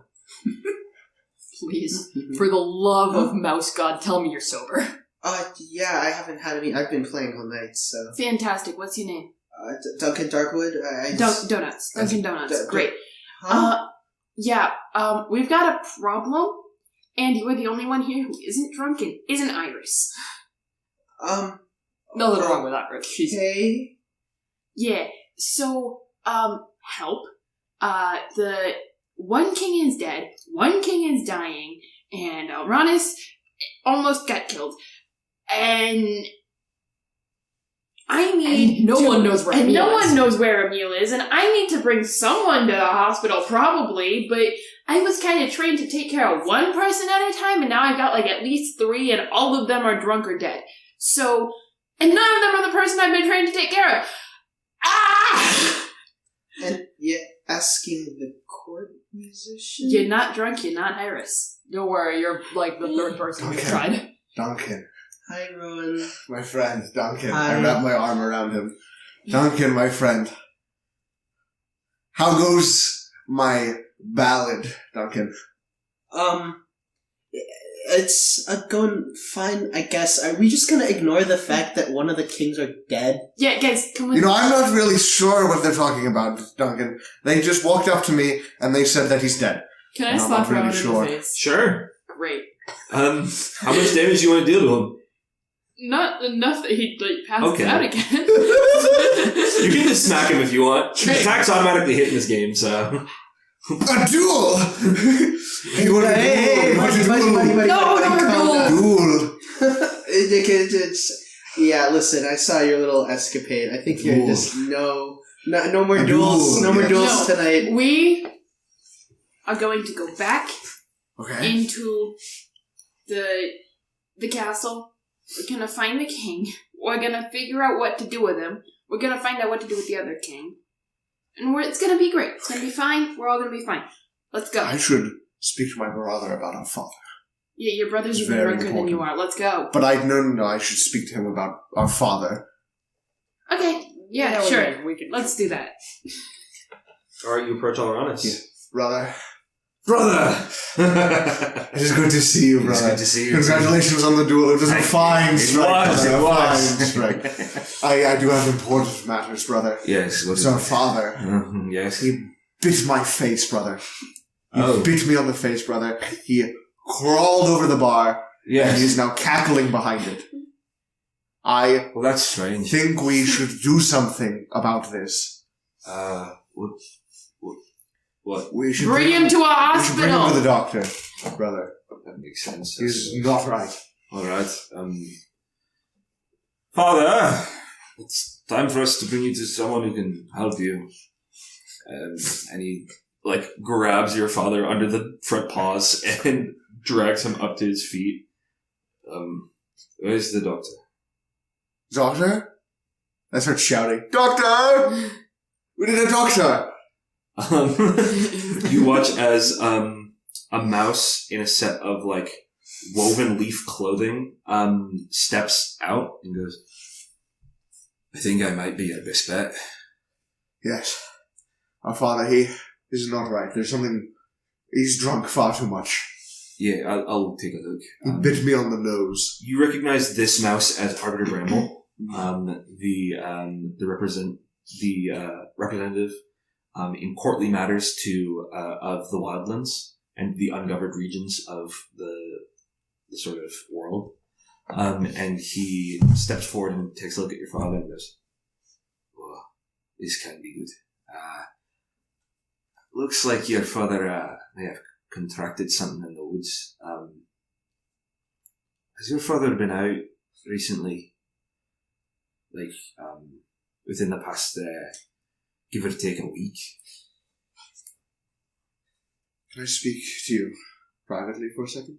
Yeah, yes, of course. Yeah. Sort of try to turn him around so they can't hear.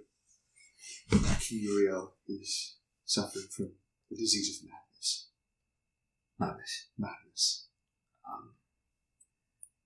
My boy, it might be a bit more than that. More than madness. Boy, I think your father has rabies. No, he doesn't. No, he cannot have rabies. He's got the telltale signs. He bit me. Oh. He bit me. He cannot have rabies. That's no good, son. That's not a good look. Is there something that can be done? Most likely.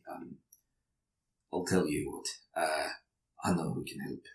If we can find Iris, Nice. She has access to the light well. She should be Yes. able to help with whatever we need, if you can find her. I'm sure it's her wedding, you know. I can find ours, yes.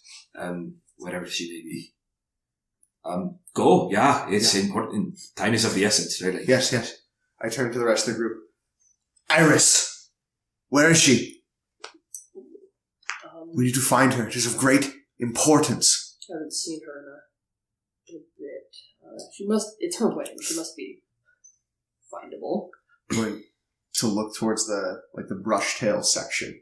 Looking across the wedding sections, make a will check real quick. Okay. There's the tray.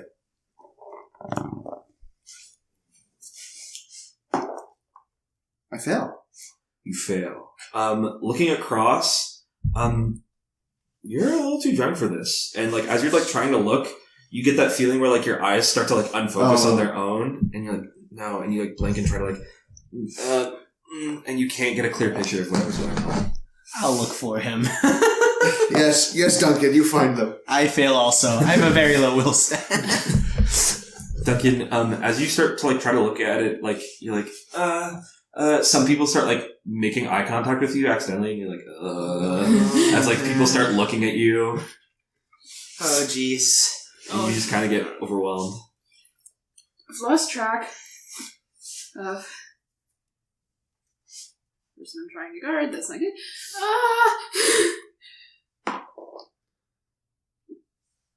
I also fail my will check. Iris isn't here. Oh no! Oh, why is everyone disappearing? The one thing I'm told to do first is never to let her out of my sight. What do? I leave her out of my sight? People are dead. She's gone. I don't know what to do anymore. I just stare at Chipotle, having a breakdown. I don't know where she is. Maybe she went to look for someone. I don't know, maybe her dad, Maybe. who's now dead. Oh, yeah. I hope she didn't try to go to the shiny pond, because he's dead over there. Okay. Let's go check the light well. The light well? We're going to the light well. Maybe We're we going should to the light well. Maybe we should That's a check good on thing. the body and make sure it hasn't gone anywhere. And maybe Iris is there. Or something. I don't know. And maybe Iris is there or something. Or some. All right, you head back to the light well, going up back through the brushtail section. You enter once again. You push through these heavy curtains into the dark room. Those of you that haven't gone in, you can see a paw dipped into what looks like a sort of small reflective pool of water towards the center of the room. Again? I guess you did move him. Yeah, we did move him. All right, so now where did you put Like him? right outside the curtain. Okay. You see the limp corpse of Connor Brushtail, just sort of black blood now like sort of harden onto the fur. It's rough. My God. Yeah, we were not making that up. He's quite dead. Yeah. Oh my god. What force has done this? It's Just like that when he was in the room with the water and his hand was in the water and we figured we'd move him so the blood didn't get in the water. That seems like a bad idea. Someone's trying to kill him. Someone killed him. Someone killed him. Yeah, that's what we've been saying. Someone definitely killed him and Emil is missing and now Iris is missing. Is Iris in the... Is she behind the curtain? Iris? Iris, are you in there? No response. Last time there was no response, there was a dead body. Yeah, let's go in. You push into the dark room. You turn on your electric lantern and survey the room. Empty. Okay, Where's well, Iris? We need to scramble the guards. Promise her I wouldn't let her... We need to send out the guards. Someone's here killing people. that is the first good idea I've ever heard Yeah. today. Yes, yeah. Let us go back to the wedding. Let's go get the guards. Talk to the guards. And make sure no one else gets killed and find all the missing people and promised her I'd keep her safe. I promised that she wouldn't be the next one, and I don't know where she is. I don't know where she is. Yeah, me neither. I start running back immediately to go warn everyone. I follow him because I do not want to be around this dead body. I follow because I'm not dealing with tears. I'm just kind of sobbing, man. All right. The three of you rush into the wedding party. What do you say? What do you do? I shout, Connor Brushtail is dead! Just into the There entire is party. a deafening silence. He's dead! In front of the light well! That is not the approach I was going to take. But I guess we're just going to tell everyone. There's just like a wave of clamor of what? He's what? What? What's happening? What's going on? As like panic begins to slowly seep into the peoples there. I shout, we need the guards! We need to scramble the guards! Someone killed him! Guards step forward and out. They begin to lock into formation.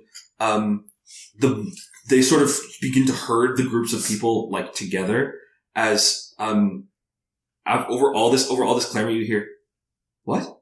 As Iris steps out from like behind the tree line, walking towards this clamor. What's going on right now? What's happening? Iris. Yeah? Your father. He's dead. No. What do you mean he's dead? I saw him. In front of the light well. What? Your guard, Chipotle, and we were looking for Emil, and we heard someone in the light well room, and we went in, and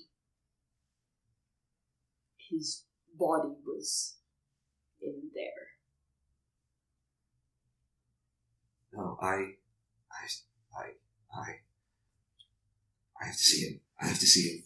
And she like starts stepping forward, and two guards come and hold her shoulders. She goes, "No, you need to let go of me. I need to see him." Guards. Please. I will escort her. Make sure that the guests are safe. She like pushes out of the grasp of one of the guards as she heads towards the entrance into the thing. As you're kneeling near Connor's corpse, Iris walks up and you hear, Chips? Iris! Chips, what happened? I'm so glad you're okay. What happened, Chips? So, okay, I didn't want you to find out this way. I didn't want you to find out on your wedding. But, so, I found this suspicious wire. I found Tarragon, the electrician, and we figured out that may have been an assassination attempt on your husband. So we were looking for the guy who we think did it, Emil. You know Emil, right? Yeah, Emil. Right. So we were looking for Emil, and we thought maybe he'd come in here. So I know I'm not allowed behind the curtain, but we thought he was in here, so we came in, and we didn't find Emil, but we found your dad. Like this. What happened to him? Don't know. He just kind of like grabs the sides of his head. Dad? Who did this? What happened? If all of our evidence... If our assumptions are correct, then it may have been Emil.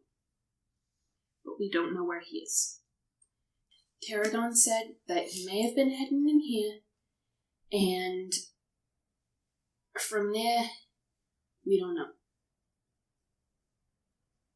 I don't get it. What did he do? Don't.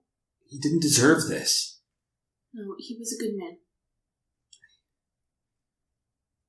You watch as she like picks up his sort of chest and shoulders and like pulls him into her, getting these sort of like long black streaks of this dark blood onto the white wedding dress as it soaks in and spreads out.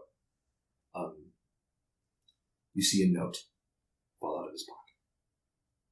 I pick it up and I read it. And that's where we'll leave off for today.